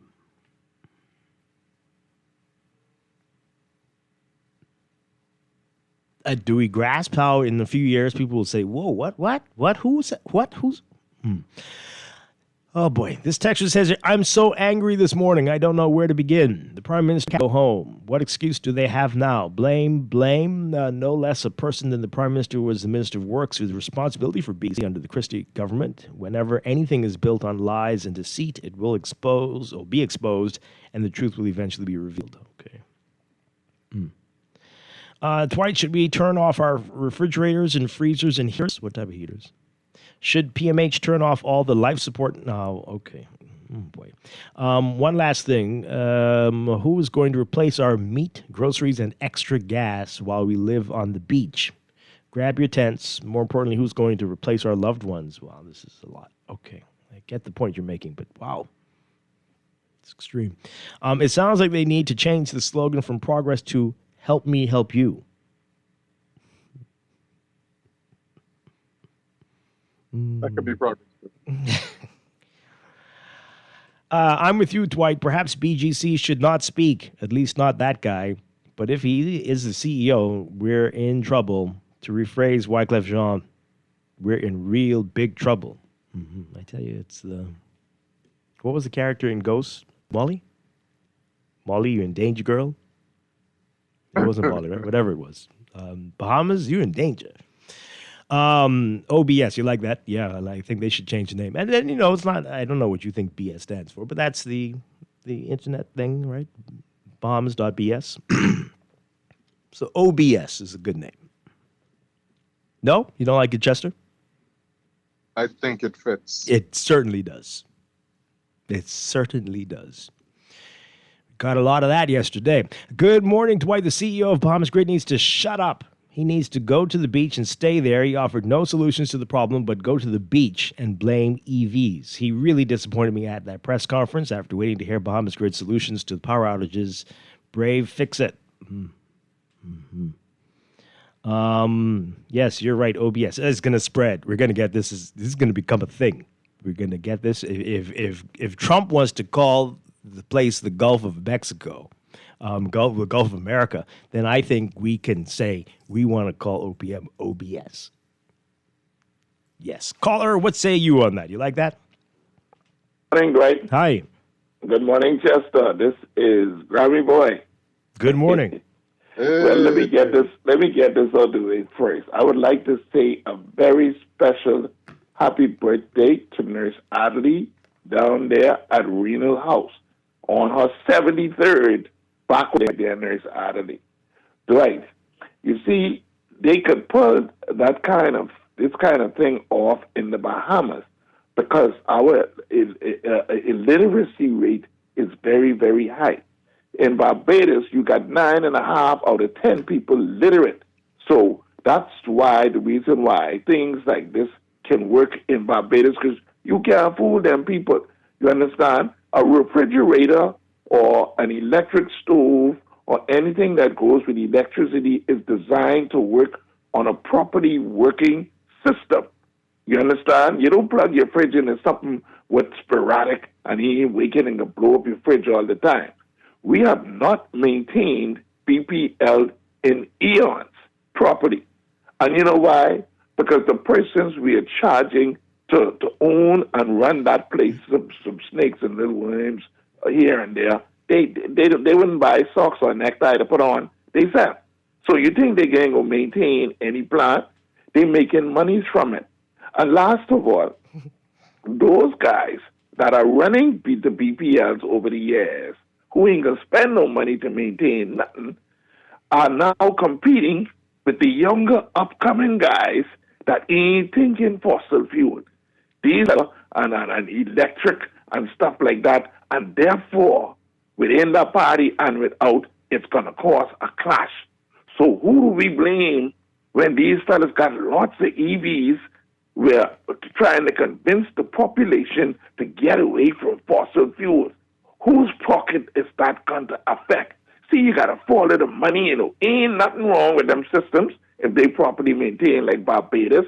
It's just that the confusion have to come because there's money, a lot of money involved. So I can blame them young fellas with the EVs, and then the young fellas can push back, and then it can be a fight. What you guys say about that? Well, it's certainly deflecting. Certainly deflection, a lot of that going on in this. This is crazy stuff. I want to call you live on the air. Here. Hey, good morning, Dwight. Good morning. Sorry, let me put this radio down. Good morning, Chester. Dwight, how long has Carlton been gone from Guardian Radio? It's been a few years. Before Carlton left, I think it was in 2016 or 2017. I think the Christie administration was then. There was a man who was on the show. He's from Canada, and he was collaborating with a young baby here to bring solar to the Bahamas. He said that, listen, we can set up and we can, in 12 to 18 months, we can feed that power into BPL's grid and reduce electricity costs significantly. I said, Carlton, I said, Carlton, that will never happen. So said, so done. I remember listening to I think at the time he was said to be one of the wealthiest black American. His last name was Smith. He said he had just come from the Bahamas on vacation. He says, I don't understand why they're spending millions of dollars every year on fossil fuel when they have almost 365 days of sun. I said, so you don't know, but we know why. Dwight, this is by design. We could have had solar. We could have had things. The problem is that we don't have a national development plan that say, listen, this is what we're going to do, and this is what we intend to stick to. One government come in, they start something. Another administration come, they change it, and they change it, and they change it. And we, the Bahamian people, we are suffering. We're suffering under this. I can't even pay my bill because I depend on electricity to pay BPL. And when they turn off my lights, when I can't function, I can't make no money. I don't make no money. They still come turn my lights. You see, all of them have generators. Miss Alston, as soon as the light goes off, her generator kicks in. Well, She I doesn't don't know. feel the Do pain. you know that for certain? I don't know. She can't can say that. empathize with me. Okay. Okay, who has to suffer, and she's getting paid, whether the light is off and on. You see, but we are so passive, Dwight. You know, we are not like in those other countries who will rise up and say, you know, but see, they know us. They know us well because they come from among us. They know we're going to beat up our gums, but we're not going to do nothing. Mr. Ingham said, you know, where's the outcry? Where's the outcry? Where are the marches? You know, we need to show these people that the power in the people is greater than the people in power. And then they will listen to us. Okay. Thanks, Jacob. Thank you very much. Appreciate it. One more call. I'm going to get to these messages and get to some other articles related to BPL. But got a lot of your text messages. Good morning, call. You're on the air. Hi, good morning. Are you there? Thanks for taking my call, Dwight. Hi, good morning. Before we get rid of the cabinet ministers and send them all home, I want them to pass one piece of legislation. And here's the background for it. Many years ago, Patelco gave me a license to transmit 200 watts high frequency and 2 watts very high frequency, and I was able to propagate all around the world using the call sign C6ACT. Now, what we know is this. Electricity travels close to the speed of light, contrary to what the CEO is saying, but how about this? This alternating current that we have that's coming over our heads that you can sometimes hear early in the morning is an electric field and a magnetic field. I have some equipment right now. It's similar to using the wireless charging pads where you can actually take some of that energy that's coming off the wires and you can use it to charge your phones and regular things like that. But the legislation needs to be passed for us to get some of that energy from the wire that's just passing over our heads and underground. Okay. That requires legislation because it's illegal to do. I feel like you're trying to get people killed. Come on, Dwight, man. I'm doing... Dwight, relax, man. No, okay. All right? Now, here's what you can also do if you know how to. You have a vehicle that has an alternator. You can connect your alternator to your charge controller, which is connected to your inverter, your 3,000-watt inverter, and you can charge your batteries at night when your solar panels are unable to do so, and you can also have electricity that way from your vehicle, because my uncle used to have, you know, whenever there's a problem with the battery and he couldn't turn the engine off, he left the engine running all night, and it used very, very little, we actually use our vehicle alternator to at least keep the fridge and lights on, man. Have a good day, eh? Wow. All right, so let's get to this. As BPL and BGC try to deflect and tell us, bring up all manner of things that we question what's relevant about it. But anyway, so EV dealership owners are pushing back at the bizarre suggestions from yesterday. Our very own Chester Robards writing about it today in the Guardian business section. So electric vehicle dealership owners are pushing back against suggestions that EV charging is contributing to the strain on New Providence's electricity grid, arguing that the country's aging infrastructure, not the growing adoption of electric vehicles, is responsible for the recent wave of power outages.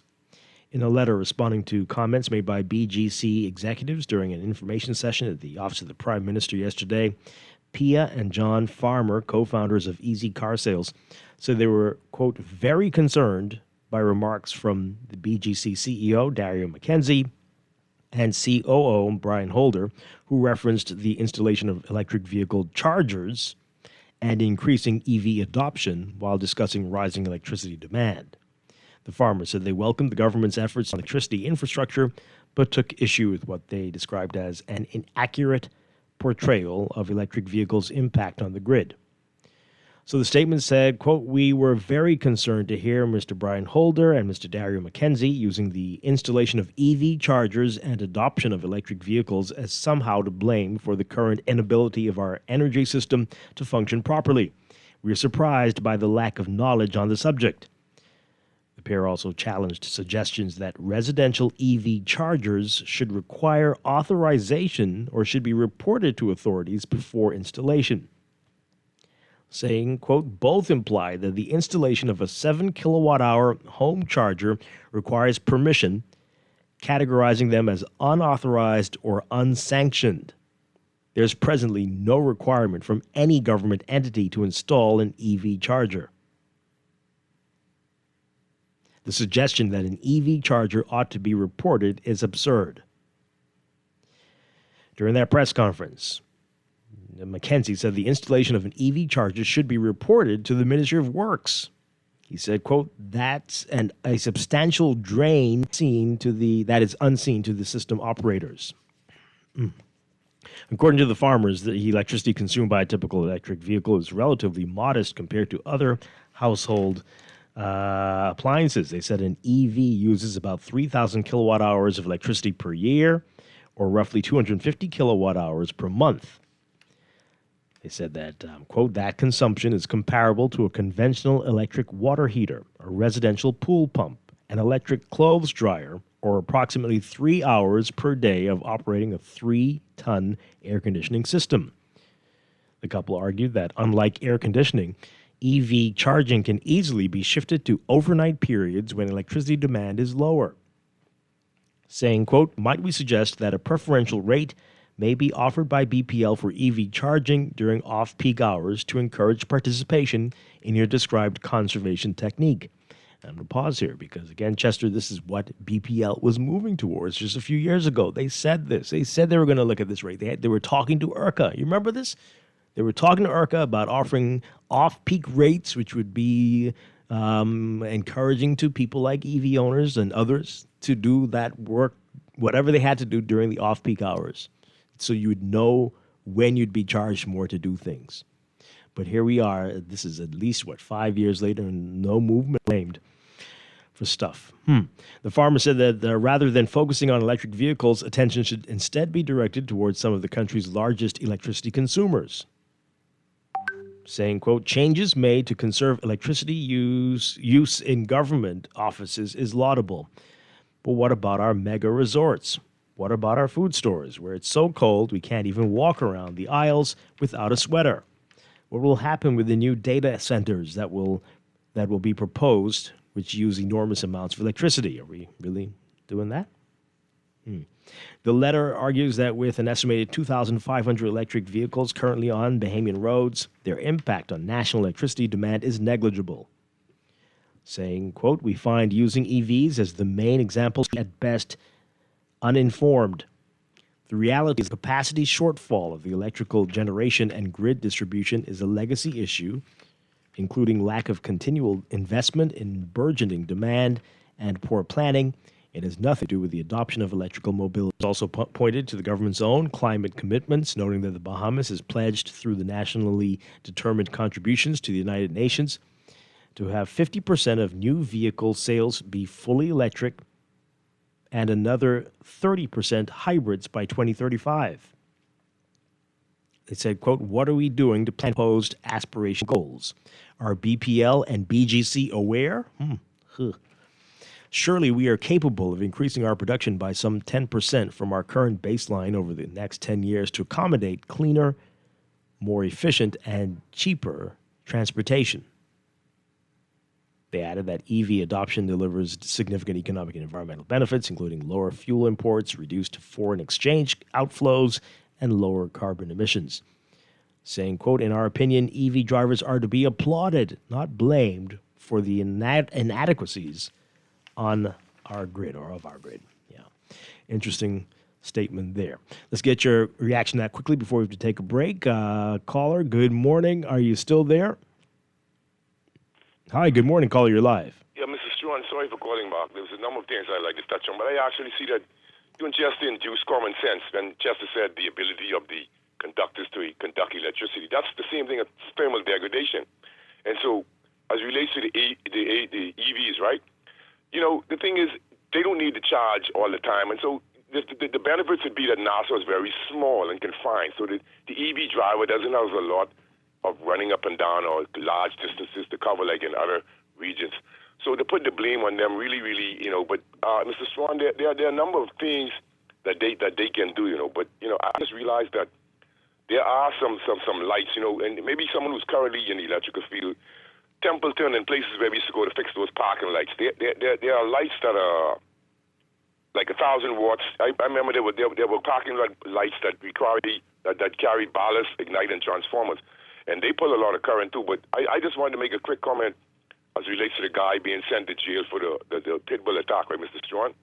There is a difference between, I was confused, and so, Ms. Arno, she should come on and say this. There is a difference between the pit bull, she said bull terrier, which is different breed.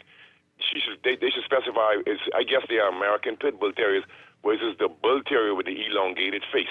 And that's a different breed. They are two distinct breeds, and maybe they should just clarify that. And also, as it relates to Dr. Dowell, this is not directed at him, but I had a Haitian-American girlfriend. I'm proud to say that. And she lived off Shirley Street. And what I learned was that a lot of those homes along that area, Dwight, they are tied in to the sea. There's a pipe that runs. Some of them don't have septic tanks, and the drainage and whatever goes straight into the sea. The government knows this for a while because I've been told this by people at Ministry of Works, and I've seen it for myself, in which there's no septic, there's just a pipe, and it runs straight to some of those pipes still run and carry the water straight into the sea.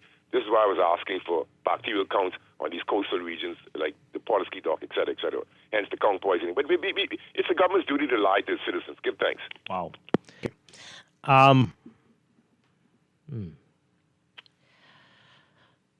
Final call before we take a break. Good morning, caller. Oh, no. Okay, let's read these messages as we get ready to go to the break. This person says here, I'm going to the beach instead of work today to conserve energy. Yeah, hey, why not? The CEO says go to the beach, but get arrested because the beach is private. Well, got to find the right beach. This person says their EVs are being used as a scapegoat for the consumption of data centers. Mark my word, data centers are no joke. Wait, okay. Grab your tents, guys. We are going into the dark ages. I'm not going to read the rest of this. This is not... but they are demanding the resignation of certain people. Okay. And this texter says here, watch and see the Prime Minister double down on this. He's already adopting the growing pains lingo. And I think the next problem is that people running BPL and BGC are ignorant of the basic science that's used to run such companies. And so they make ignorant statements, like what they said about EVs. All right, so this song is directed to BGC. They think they need to listen to this. We'll be back after the news. This is Morning Blend on Guardian Radio 96.9.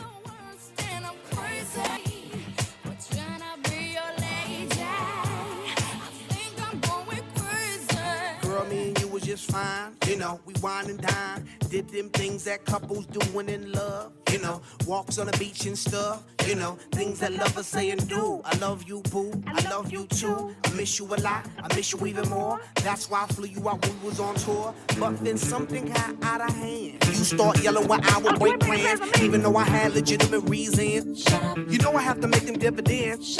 How could you trust with private eyes, girl? That's why you don't believe my lies and quick to say, shut up, just shut up, shut up, shut it up, just shut up, shut up. We try to take it slow, but we're still losing control. And we try to make it work, but it still ends up the worst. And I'm crazy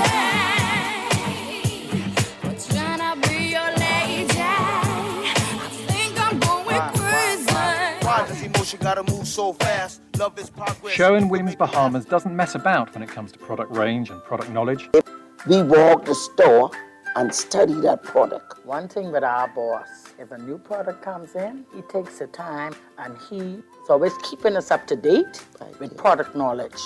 And we just had 9 weeks of different products that we had to study, and we had exams at the end of each product. Yeah. The only way we could sell the product effective, we have to know that product. Yeah, that helps us to relate to our customers. It gives us better knowledge to know what product to introduce to them. You understand? So we can know what product to give them to use and what product not to give them to use. So product knowledge is really key in Sherwin-Williams. They got the keys. And the key is the product knowledge that comes with our extensive product range at Sherwin-Williams Paints, Bahamas. Find color in every day. Hey, did you ever sort out the car insurance? I thought you did. No, I sent it to you. You sent me the reminder. Okay, hold on. Okay, done. Done? Yeah, renewed, paid. NUA Insurance Agents and Brokers gives you access to a full-service insurance portal where you can get an instant quote, renew, pay, and manage your documents, all fully online. With NUA, you have a complete insurance portal, an instant quote at nuainsurance.com. Headed to South Florida soon? Holiday Inn Express in Plantation welcomes you to the heartbeat of Florida fun. Whether it's business or pleasure, the Holiday Inn Express is close to sensational shopping, captivating dining, and nightlife. Elevate your Florida experience. Sleep well and rest easy at Holiday Inn Express. Complimentary breakfast buffet featuring seasonal favorites. Keep up your fitness routine in our 24-hour on-site fitness center with cardio equipment and free weights, or take a refreshing swim in our outdoor pool. Your special Bahamas tourist rate awaits. Holiday Inn Express, 1701 North University Drive, in Plantation. Book your getaway now. Call directly at 954-472-5600 or the sales department for reservations and additional information. It may be hot outside, but you can stay cool knowing B.O.B. is backing your summer plans. That's because summer starts with Bank of the Bahamas. Whether you're paying school fees, planning home improvements, or taking a much-needed vacation, B.O.B. offers the lowest consumer loan rate in the country, and we will beat any rate offered by 1%. So don't sweat the small stuff. Let B.O.B. help you can get to summer fun. Apply for your B.O.B. summer loan today. B.O.B., your bank of solutions. Sunshine financing for a sing-a-ling-a-ling. Hey, hey. When you need that money, car home vacation every. Don't be profiling in this party. What? I want that 000. I grin on there cause I got no money. You only hear me, eh? You better go by Sunshine Finance and ask them for the 000 promotion.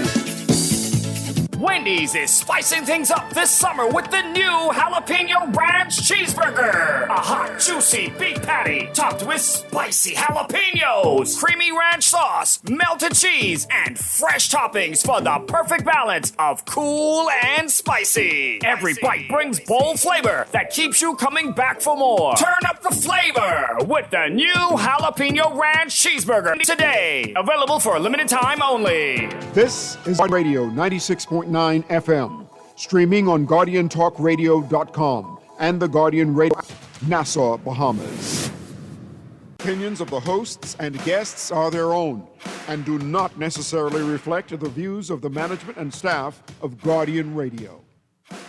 Wake up, it's a new day. Wake up, it's a new day.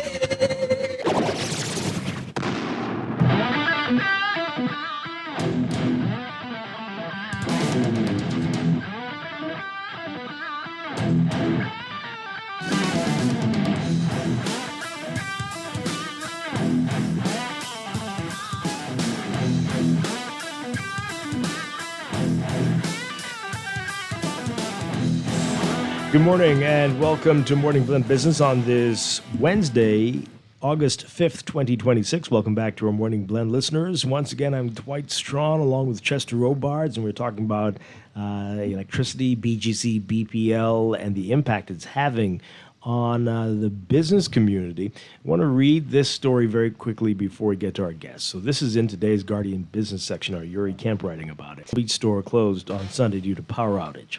So SuperValue President and Chief Financial Officer Deborah Simonet telling Guardian Business that Sunday was the first time in the grocery store's existence, first time ever, it had to close one of its stores early because of BPL power cuts.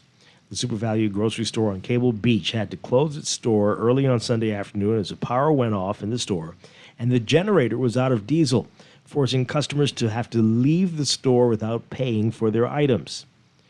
So Simonet says, quote, the power went off on Sunday due to BPL and the fact that our generator has been running so long, we didn't have a chance to fill it with diesel, and our technicians came late, so we weren't able to function without electricity. We lost tens of thousands of dollars on Sunday. I don't know if I would call the situation embarrassing, but closing the store was something we really didn't want to do. But it was necessary, and it's something that we will definitely try to avoid in the future, This is the only time we have ever had to close one of our stores outside of a robbery in recent times. Even thinking way back, I can't think of us ever having to do that. Our people are reliable with filling the generators up with the diesel, but for some reason they didn't come on time, so that was an issue. These are unbelievable times. Unprecedented. This is wild. And joining us now, we are very happy to have with us from the Bahamas Chamber of Commerce and Employers Confederation in studio, CEO Dr. Leo Roll, and we also have Chair Don Williams with us. Good morning, gentlemen. Great to have you back with us. Good morning, Dwight, and good morning, Bahamas. Don, you're there? Yes, okay, you might be muted. We're going to get that together. But Dr. Leo Roll, you hear something like this, and then in Super Value, not alone, other stores are having similar issues. Stores, they can't process your payments. Absolutely. The lights aren't on. People are running out of generator fuel because of the extended outages. Is it safe to call it a crisis? Absolutely. Unfortunately, and Super Value, we consider one of our largest members and, of course, one of our largest stores or ownership companies. But that unfortunate story is not isolated only to large companies. It's happening to mom and pops. It's happening to MSMEs. And you have to understand that the Bahamas is by and large made up of MSMEs. And so the challenge is beyond us at this point. Mm-hmm. Every time there's been a power cut, I've personally jumped in my car and started driving to the areas, in the surrounding areas, because I'm a type of leader that wants to see on the ground what's happening. So rather than a member coming to me and telling me I'm in the stores, I'm there, I'm looking, I see businesses closing, I see them turning customers away, I see them being unable to process payments, I see their spoilage, I see meat going bad, I see ice cream going bad. The Chamber is a non-for-profit organization, which means we ourselves don't have a generator. And there have been several times in the past few weeks that I've had to send my team home simply because we don't have power. Wow. What do you make of what we heard yesterday and what we've been hearing over the past few days? Businesses need to cut back, conserve. What does that even mean for a business? How would that look? How would that work? I would love for perhaps a response to that from the person that made it, because in my mind, I think it's absolutely ludicrous. One, businesses are already grappling with so many challenges. We have increased costs, procurement, increased costs for shipping and logistics, for salaries, and all of the other emoluments that come with owning a business. I sit in a chair where I'm able to see the financial statements of businesses. And I know that some businesses are taking money out of their own pockets to ensure that the business continues. You're asking me to reduce usage so that I alleviate the pressure on the system. And while this is not something that is unheard of, it has to be done in a way where it makes practical sense. Mm-hmm. So an example is Super Value. Her response was such that, we just didn't have the diesel. Our systems, our generator has been running more than normal. And it may very well be a situation where the diesel company really didn't have more or was short in supply because they too didn't expect the level of disruption that we've had. And so you expect me to come off of the grid, run my generator, which of course is an added cost to my bottom line because now someone has to service it. We have to get the diesel to put in it. And of course, if I'm running, let's say then you say, okay, for the first 5 hours of the day, you run on your diesel on your generator. Wow. What then happens in the remaining hours if the power goes off again? Mm-hmm. And so I'm not concerned, or I don't understand the reliability of the service that's being provided. And so I can't then cut off my nose to spoil my face. It's just ludicrous to me. And I thought it was a joke, actually. And so I said, well, he has to be jesting. Mm-hmm. But when you think about the climate that we're in, you think about businesses that are challenged to the max at this point. To tell a business that you need to come off the grid completely or you need to conserve energy where you can, at this point in time when they have to continue to pay, when they have to close the door, they have payments that they have to allow to walk out of the door, they have wastage and spoilage that has to happen. It is just unheard of, unfounded, unprecedented. Yeah. Now, we know that BPL, with IRCA, they gave back to residential customers. Anything being said about rebates for businesses? Have you heard that? So we've been in communication with BPL, and one of the things that we've been able to kind of get a nod on, and I think the chairman spoke about it yesterday, was energy audits for businesses. Now that's important because what it does is it allows for a business to be able to see where there's a level of wastage. And so looking at appliances, looking at the window cracks, and looking at all of the areas where there's a possible leakage of electricity, and these are some of the tips that you can do to bring it down. Now, that program has not started yet, though we do have a nod for it to be implemented. Once that happens, then I don't know if there's an intent for any rebates for businesses. I would hope there is. We also gave some recommendations. I think way back as far back as 2017, the Chamber did a pilot program for green energy. I think it was in tandem with the IDB. And we created a series of short videos that provides energy efficiency tips that have been available on our site, on our YouTube pages for all of these years. But I think there are other mechanisms that we can also do. We do have members that are able to do them. And so I know an energy audit is an expensive venture. And so that's why we thought it would be great for a partnership with BPL to look at those energy audits, look at those businesses, and look at the consumption. And so doing an educational campaign helps because it allows us to be able to help our members to see where their energy wastage is. We also think that there should be some type of grant funding or some mechanism for a shift towards renewable energy, whether that be solar or anything else, shifting out those appliances, etc.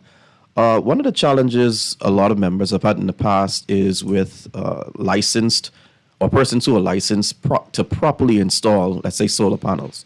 And so maybe a reservoir of persons who have that level of expertise, who have the wherewithal to be able to install them properly is great because it allows us to be able to say, well, these are the persons who definitely can install it, your solar power and your energy efficient appliances, etc. But Dwight, I mean, I sit in a space where I see the struggle of businesses, and I often wonder how much more you can put on the donkey's back before it actually breaks. Oh boy! Wow! Texas says I went to go out for dinner, and a few restaurants were closed because of power outages. Are you hearing any numbers? What are folks saying to the chamber?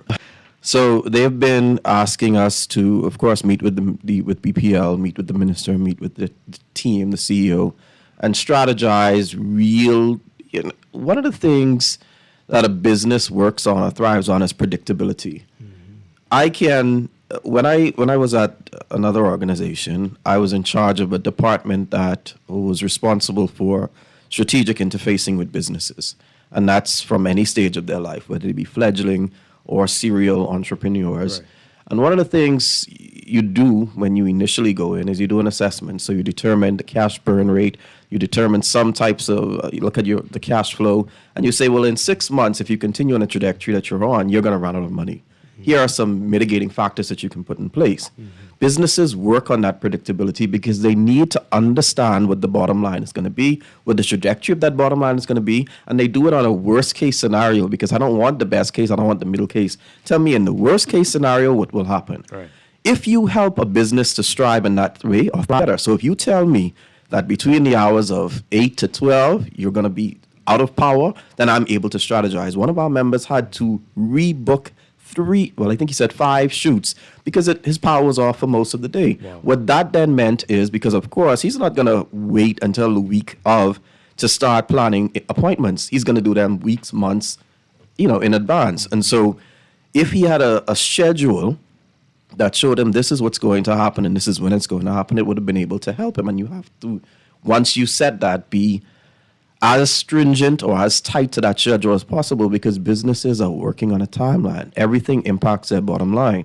And so what had to happen with him rebooking those clients is he had to bring in his staff on the weekend, which means that he now has to open on the weekend when he's not normally open. So that's going to put a strain on the grid. He has to pay staff overtime because they're not necessarily working on the weekend. He himself has to come out and work on the weekend. And so when there may have been other projects that he could have done to supplement that loss of income, those went away because now he has to put himself in the business beyond the regular time. It is absolute nonsense. Yeah, well, and you talked about it. which be a creates another issue health because issue. now, I just went to say that. Yeah. Now, suppose you serve something that you really didn't know was at its the end of its useful life, because of course the freezer was off and it's on and off and on. And so now it was thawed out and now it froze again. And so now you're about to cook it and you feed someone something that of course may have an adverse impact. And so now if there's no liability insurance, you're in trouble because now here it is that you have to pay hospital bills, you have to a loss of reputation. It is a nightmare, Dwight, and it has a ripple effect. And a hospital that has challenged itself, right? Oh, So, dear. my goodness. So we know a lot of homeowners have lost appliances, electronics as a result of these challenges. Are you seeing that with businesses as well?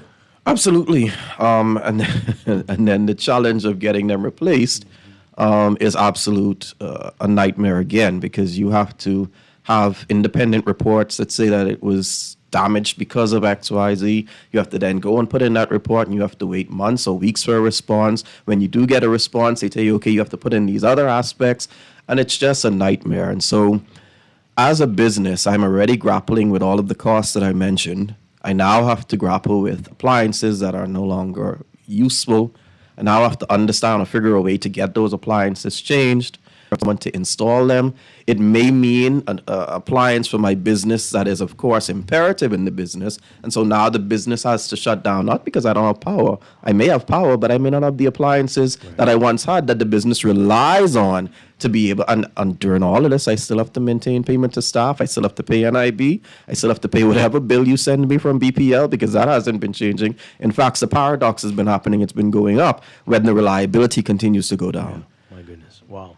I don't know. Do you have Airbnb owners who are part of the chamber? Is that a... No, but we do have boutique hotels. Okay. Yeah, so we have a few boutique hotels that are members of the chamber. Yeah, I know they are struggling, especially, again, they're not a member of the chamber, but Airbnbs to your guests from abroad, especially, who are not used to this.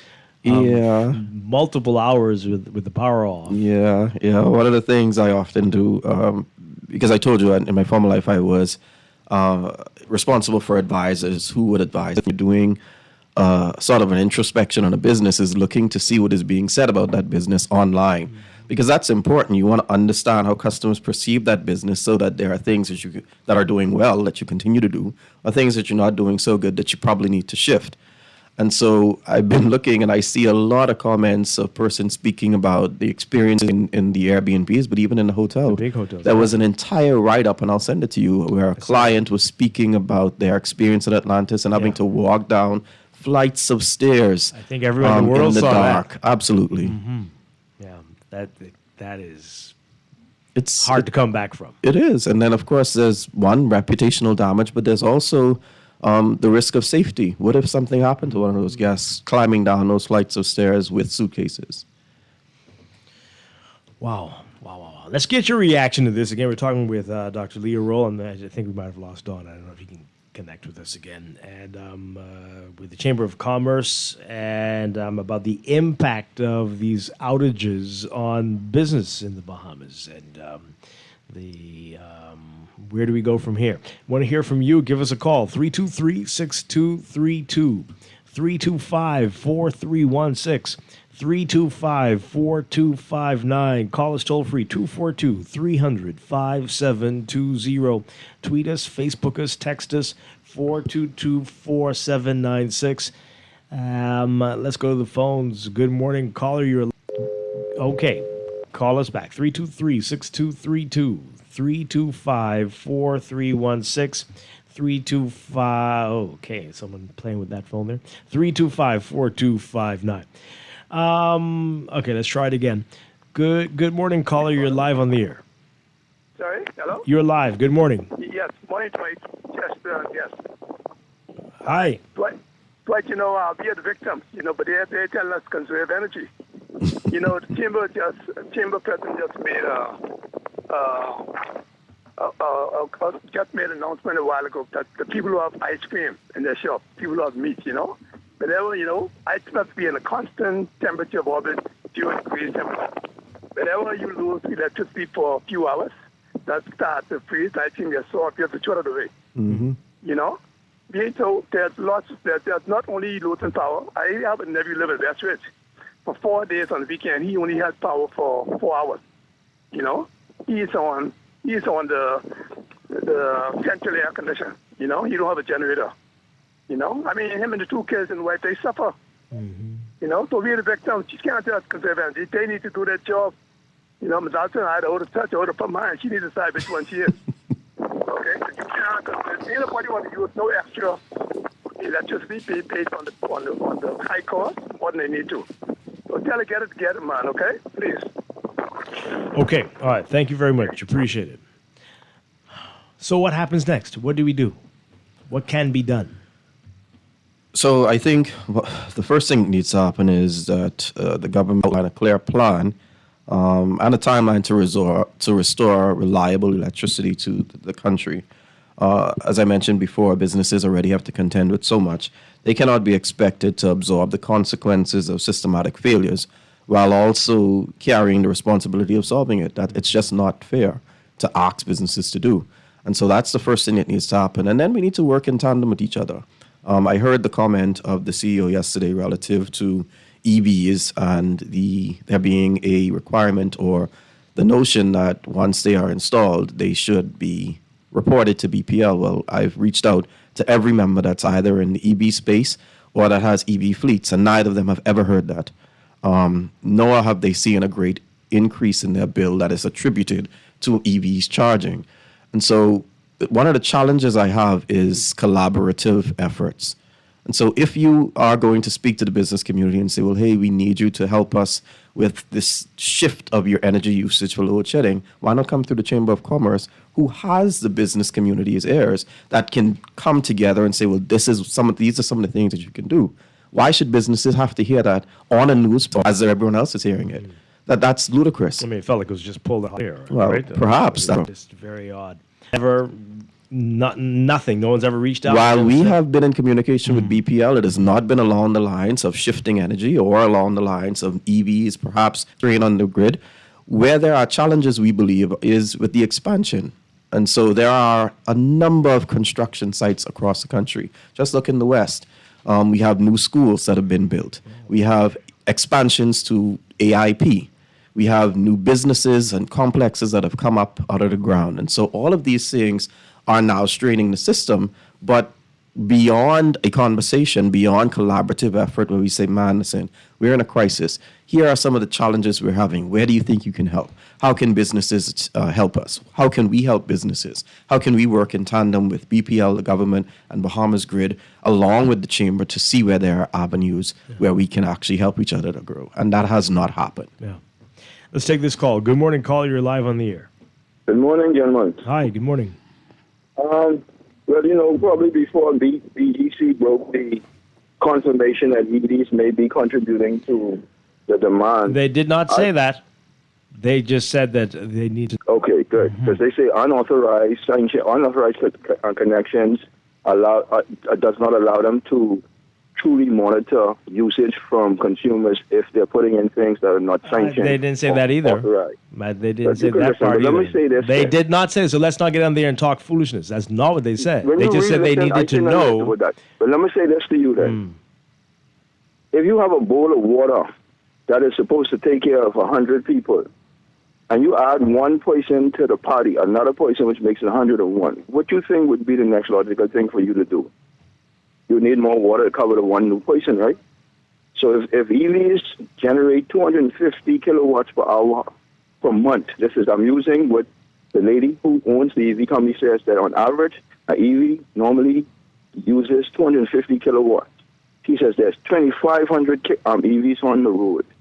Are you also as concerned about electric dryers and some of the other things, air conditioning units? I mean, you keep coming on the show to promote this. You are anti-EV, and that's you can be whatever you want. But this is exactly what BPL and BGC want you to do, right? To not focus on their failings.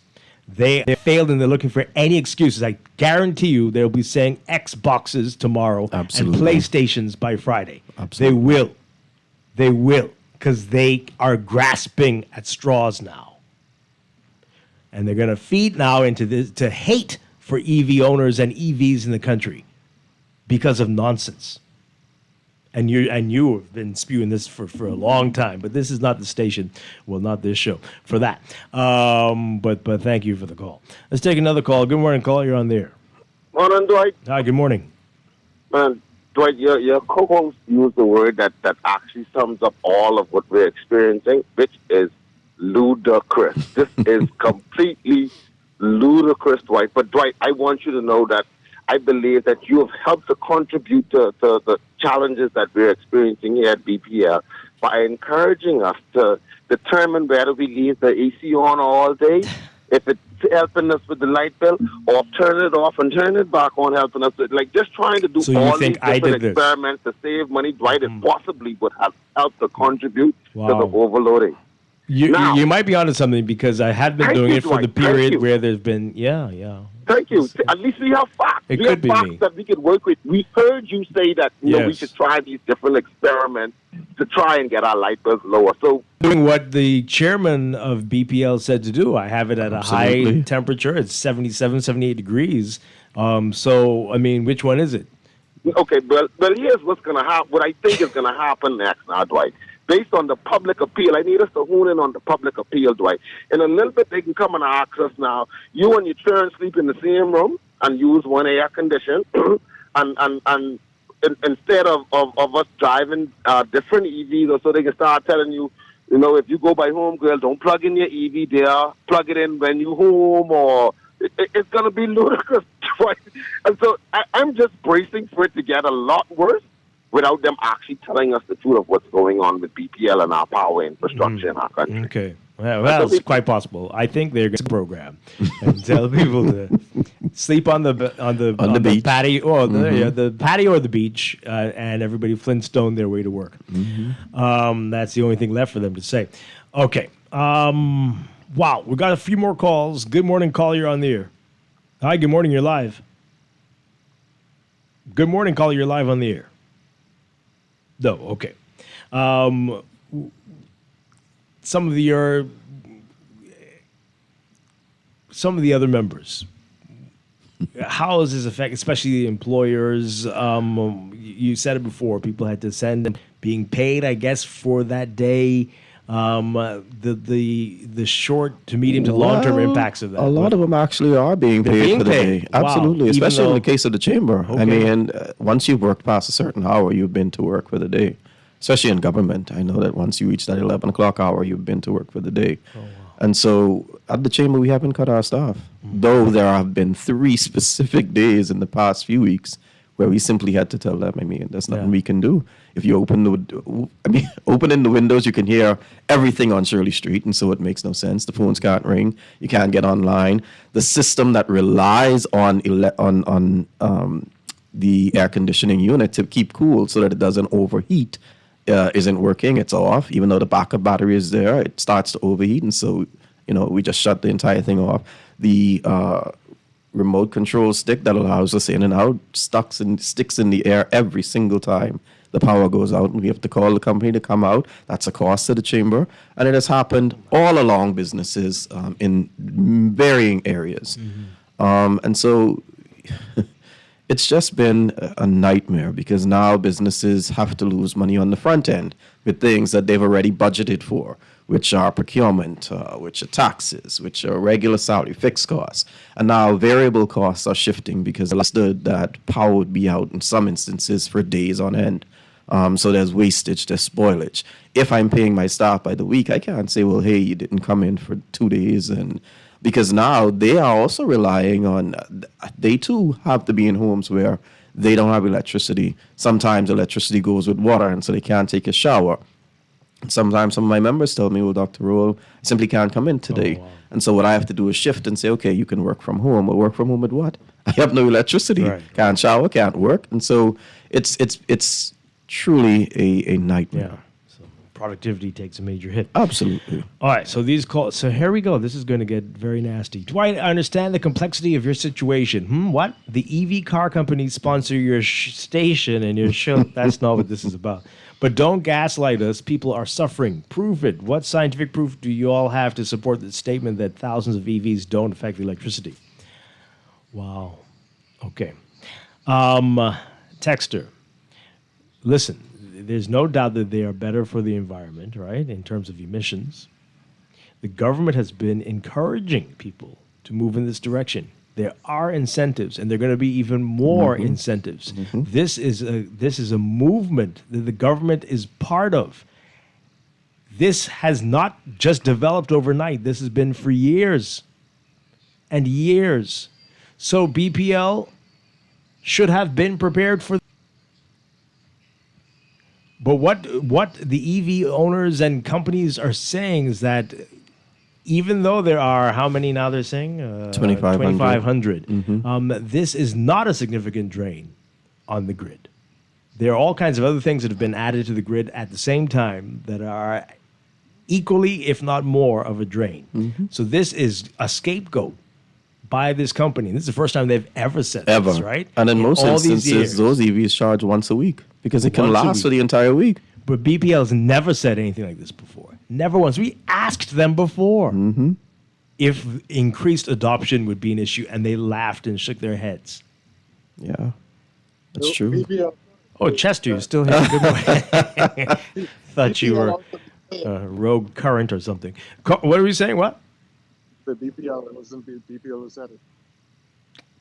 You mean, right, it's still not BPL saying it, it's BGC, whatever they are, saying it. And so this is incredibly bizarre. Yeah, I think the excuses just continue to mushroom. It's been lightning, it's been faulty cables, whole infrastructure, acts of God, businesses, the heat, the FNF. It's ridiculous. Right. Caller, good morning. You're on the air.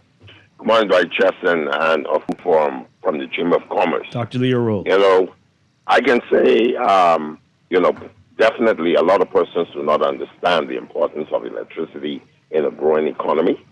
And it's so unfortunate that it appears that our grid, our electrical supply has not grown or kept pace with what's going on in the country. You know, the bottom line here is, businesses are continuing to expand in our country, whether they are existing or even upcoming businesses such as mine, that's going to require a great amount of electricity to keep their operation running for 24 hours a day, 7 days a week, 365. And if we are having this level of issues with electricity in this country, for the investors who are looking to invest in this country, bring their businesses here, I'm not even touching much on the local side of it, but the international businesses that requires reliable power, then what does that say in terms of our offering to ensure that we appease them? This will run efficiently here if the power grid is continuously failing us on a daily basis. I am one of those sick of hearing persons come on here to defend BPL and the government in terms of this power program that they claim that they should have been already beyond the curve where we should be now today to assure business owners and those who are entrepreneurs who are trying to start new businesses that their businesses will be successful because we have reliable power. And so far today, they cannot even assure us that. So for the Chamber of Commerce, I must commend you guys for the excellent work that you're doing. I'm planning to become a part of the Chamber hopefully in another month or two. And I'm going to tell you, I'm going to be one of those strong advocates to ensure that my voice is out there pertaining to this power issue because it is a very vexing issue. And I just feel we've been talking about this for far too long. The persons who are benefiting from this system being the way how it is, you're not hearing their voices. But the ones who are really, really in country, they're hearing our voices, but they are not taking us seriously. We need to do something about this and do something about this fast. Thank you very thanks much. for taking my call. I continue to listen. Appreciate it. This texter says here, yeah, BPL's never said anything because BPL has a fleet of EVs. This texter says here, Dwight, Chester, No, I said true. Yeah. Yeah. This texter says here, Dwight, callers and texters have been advising you of these EV cars on the grid for the past 2 years now. The Bahamas grid guy is saying the same thing. You need to listen more to your callers because they are sometimes right. I say, yeah, okay. Well, some of these callers and texters believe the earth is flat and that husbands can't rape their wives. So, sure. Caller, good morning. You're on the air. Are you there? Good morning. Yeah, morning, Dwight. Grammy Boy again. See, it's called education. I said maybe I should have expanded a little more this morning when I called the Barbados versus the Bahamas. We have a lot of people here in the Bahamas that are not educated. It's just like when you bring to charge an EV. It's just like when you bring AC power to your house, right? And then you put several outlets to your house from that one source of AC power. Well, the EV works basically the same way. You bring the and then you add about 3 or 4 or 5 DC outlet to charge your vehicle. See, the vehicle don't charge off the AC, you know. The vehicle charge off the DC amp converted by the DC apparatus at that station. So the trickle charge to charge your battery is about probably 0.2 amps, probably 3 amps. That is the reason why the vehicles have to stay there for 7 to 16 hours. It ain't hogging up no bunch of power.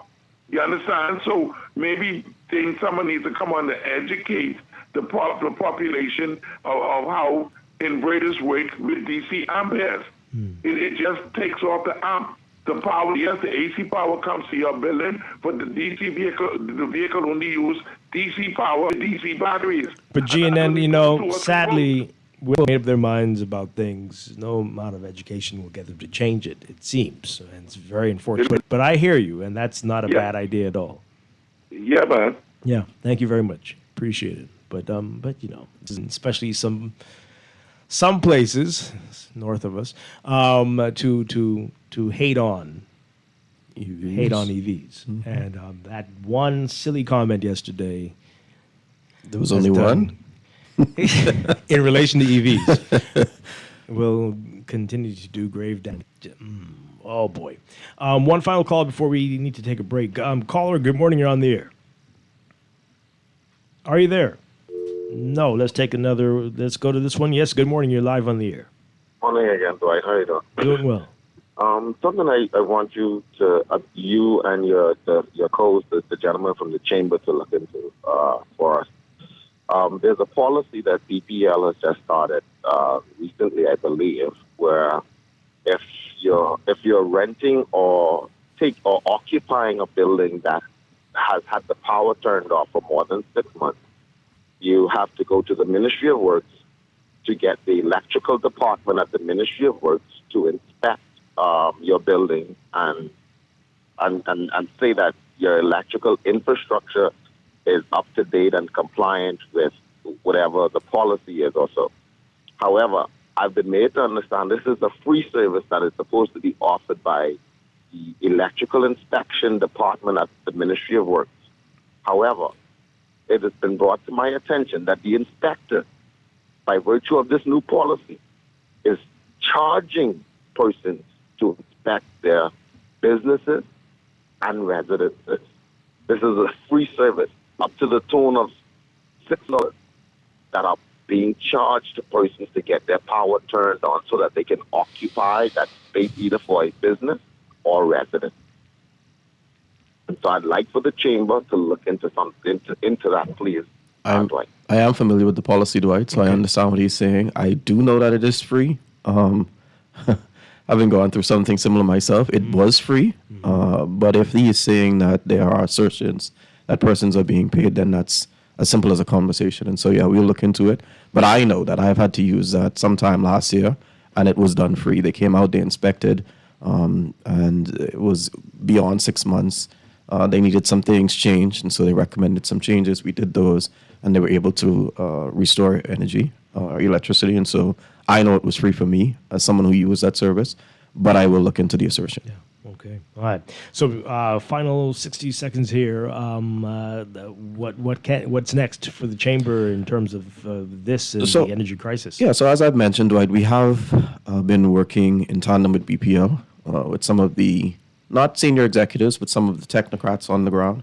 One person in particular has a very open dialogue with us. We were, like I said, able to negotiate or get those energy audits. We hope that, and I've heard the chairman say that they're about to start those. And so looking through those audits and then looking at some avenues, because I heard the impetus towards peak hours. And so I want to be able to understand and package that for my members so that they understand when those peak hours are. Are there incentives for using off hours or on hours? They say large businesses and those who can afford it, but what do you consider a large business? What do you consider MSME? Is it by an employee count? Is it by location count? And so all of these things, I think, can be worked through if we have a collaborative relationship or nature where we can work together and say, well, hey, these are the challenges. What are your recommendations? What are you hearing from your members on the ground? You have the ear of the business community. But I think that only comes if we actually collaborate with each other. And so looking through those avenues that we mentioned, providing those recommendations, yes, we can do more as a chamber because there are some low-cost inputs or imports, rather, for energy-efficient things that we can make our members more aware of. There are some suppliers. We've done quite a number of trade missions now manufacturing equipment that are solarized or the equipment that use less energy or equipment that are high SEER. And so if we can begin to connect or be more intentional about connecting members with these suppliers. And then, of course, recommending to BPL, I know the Ministry of Housing. Right. And so a lot of the houses that are being built now are being built with more of these equipment and more of the materials that help to bolster renewed energy. And so I think more intentional about that. We can be more intentional about energy campaigns, education campaigns, about energy tips that we've done all the way back from 2017. And so, yes, there are things that we can do, but it first takes responsibility. If I can be responsible as the chairman, as the CEO of the Bahamas Chamber of Commerce and say there are areas where we can pull up our socks and do more to help our members, and I think accountability needs to be the order of the day all around. Have they identified peak hours as yet? I have no idea. Chester, I don't know. do you know? Do you know what is considered peak or what's off peak? I think it was sometime in the off? Oh, no, sorry. There's two peaks, they said yesterday. Right? And several valleys. Very deep, dark valleys. Dr. Lee Roll, thank you so much for anytime, Dwight. Thank you, and it. thank you, Bahamas. All right, we're going to take a break and then be back with our final few minutes of Morning Blend Business here on Guardian Radio 96.9.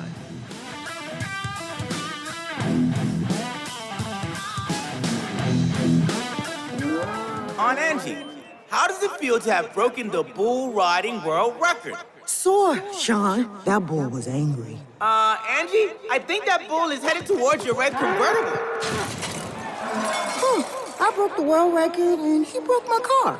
Oh well, at least I've got CG Comprehensive Motor to cover this. Get covered for collision, damage, and more. CG Atlantic Agents and Brokers. Good like that. All benefits are subject to policy provisions, including eligibility at the time of service. At CFAL, we understand that a secure future is the greatest gift you can give your employees. That's why our tailor-made group pension solutions are designed to fit the needs of both large and small companies. With CFAL, your employees deserve, ensuring peace of mind and financial stability for years to come. Join the many businesses that have already entrusted CFAL to create the right pension plan for their employees, and let us help you build a brighter future for your team. Visit us at cfal.com to get started on building wealth so you can live well. CFAL, growing wealth for future generations. Screws and Fasteners World, Balfour Avenue and Palm Beach Street, has those hard-to-find fasteners for you right now. You can find stainless steel regular hex, carriage bolts, galvanized bolts, threaded rods, nails, self-tap screws, sex bolts, anchor bolts, turnbuckles, masonry tools, hand tools, and weed whacker strings. Check out the rope selection and car body fasteners too. Special orders are welcome. It's your #1 fastener store. Screws and Fasteners World, Balfour Avenue and Palm Beach Streets. Call 326-1976. New school year, new gear. From uniforms to laptops, a Fidelity personal loan can help you check every item off of your kid's school list. Jump into back to school season with ease. Apply for a Fidelity personal loan today. Call 356-7764. Fidelity, we're good for you. At Everybody Wins Live, the winning is bigger, the action is hotter, and the excitement never stops. We're giving away free spins every month through our high-paying casino tournament. From Spin-Off to Spin Rush to our high-energy slot race tournament, your next spin can turn into your next payday. But that's not all. Lottery players can chase the jackpot, where every $10 lottery spend gets you one step closer to bursting the next jackpot. Will you be our next winner? What are you waiting for? Visit Everybody Wins Live to see all the ways you can cash in.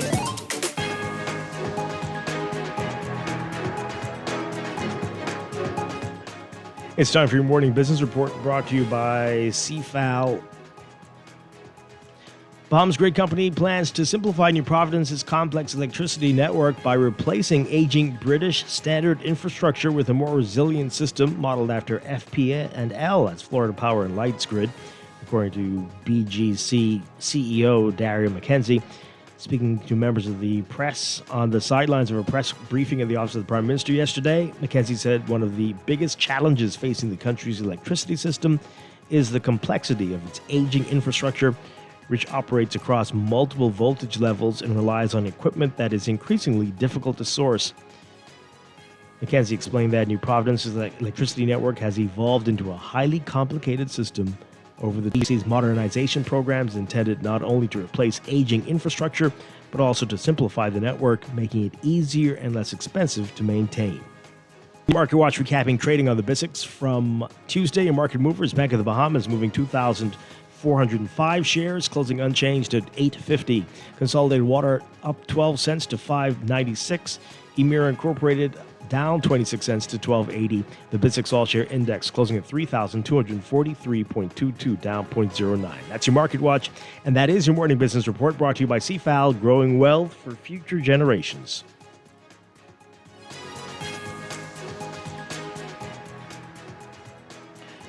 All right, really quickly, we've got about a minute left, Chester. Just this story, on a regular day, this would have been something we'd talk about in depth, and we might get to it later in the week. But dogs that attacked tourists ordered destroyed as owner jailed. Our Artesia Davis writing about this. So a magistrate yesterday ordered a pack of dogs that savaged a 9-year-old American tourist put down as she jailed the owner for 1 year. 34-year-old Harrington Vincent Roll of South Bimini showed no emotion as acting Chief Magistrate Ancella Evans delivered her sentencing decision.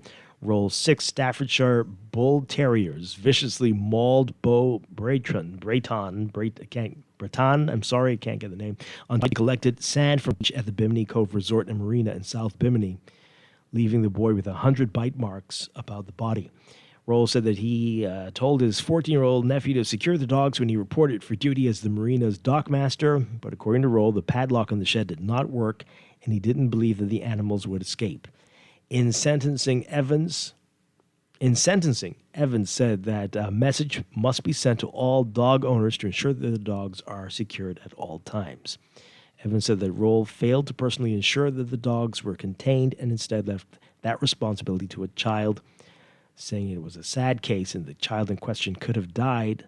Unfortunately, his life was spared. He had 2 surgeries, the child, one of them lasting 10 hours. But as you heard in that report there, the owner, Roll, jailed for a year. Chester, have you ever heard of because we have dog attacks often, and there are often owners, but I can't recall. I'm not saying it hasn't happened, but do you know of any time anyone has been jailed as a result of this? Thank God for tourism that sets precedents in several matters. So, again, dog owners around here are very irresponsible, and something does need to be done. The dogs are going to be destroyed, and the owner jailed for a year. And as you say, you have to wonder if that is the only difference here is because this person was a tourist. And I might have to say, Chester, if anything happens to me, please tell the people that I identify as a white American. Oh, boy. Okay. And see if there will be justice for me. Wow. We got to go. Chester Robards, thank you so much for being here. Yes, sir. I'll talk with you next week. I'll be back tomorrow morning with more Morning Blend and Morning Blend Business right here on Guardian Radio 96.9. Stay tuned for On the Clock with Aaron Green next.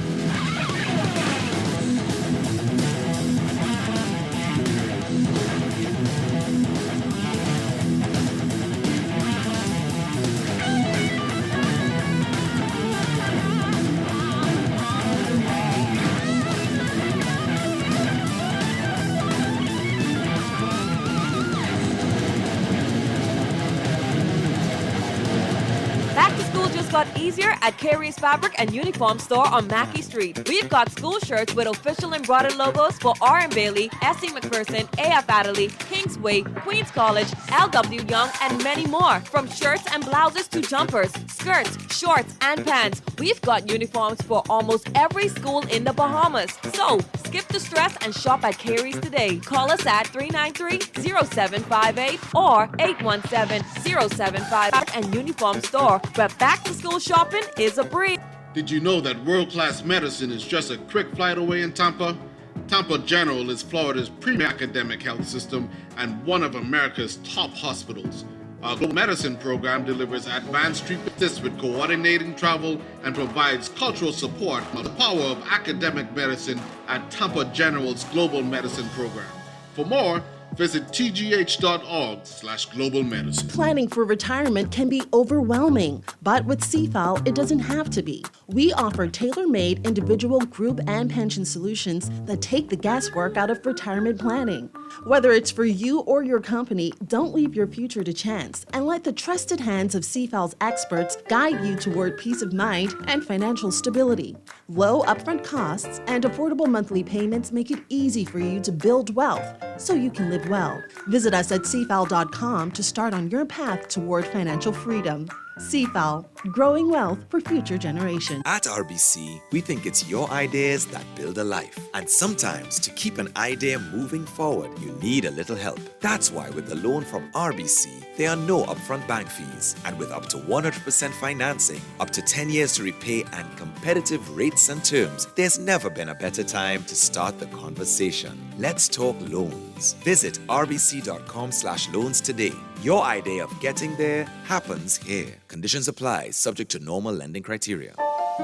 This is Guardian Radio 96.9 FM, streaming on GuardianTalkRadio.com.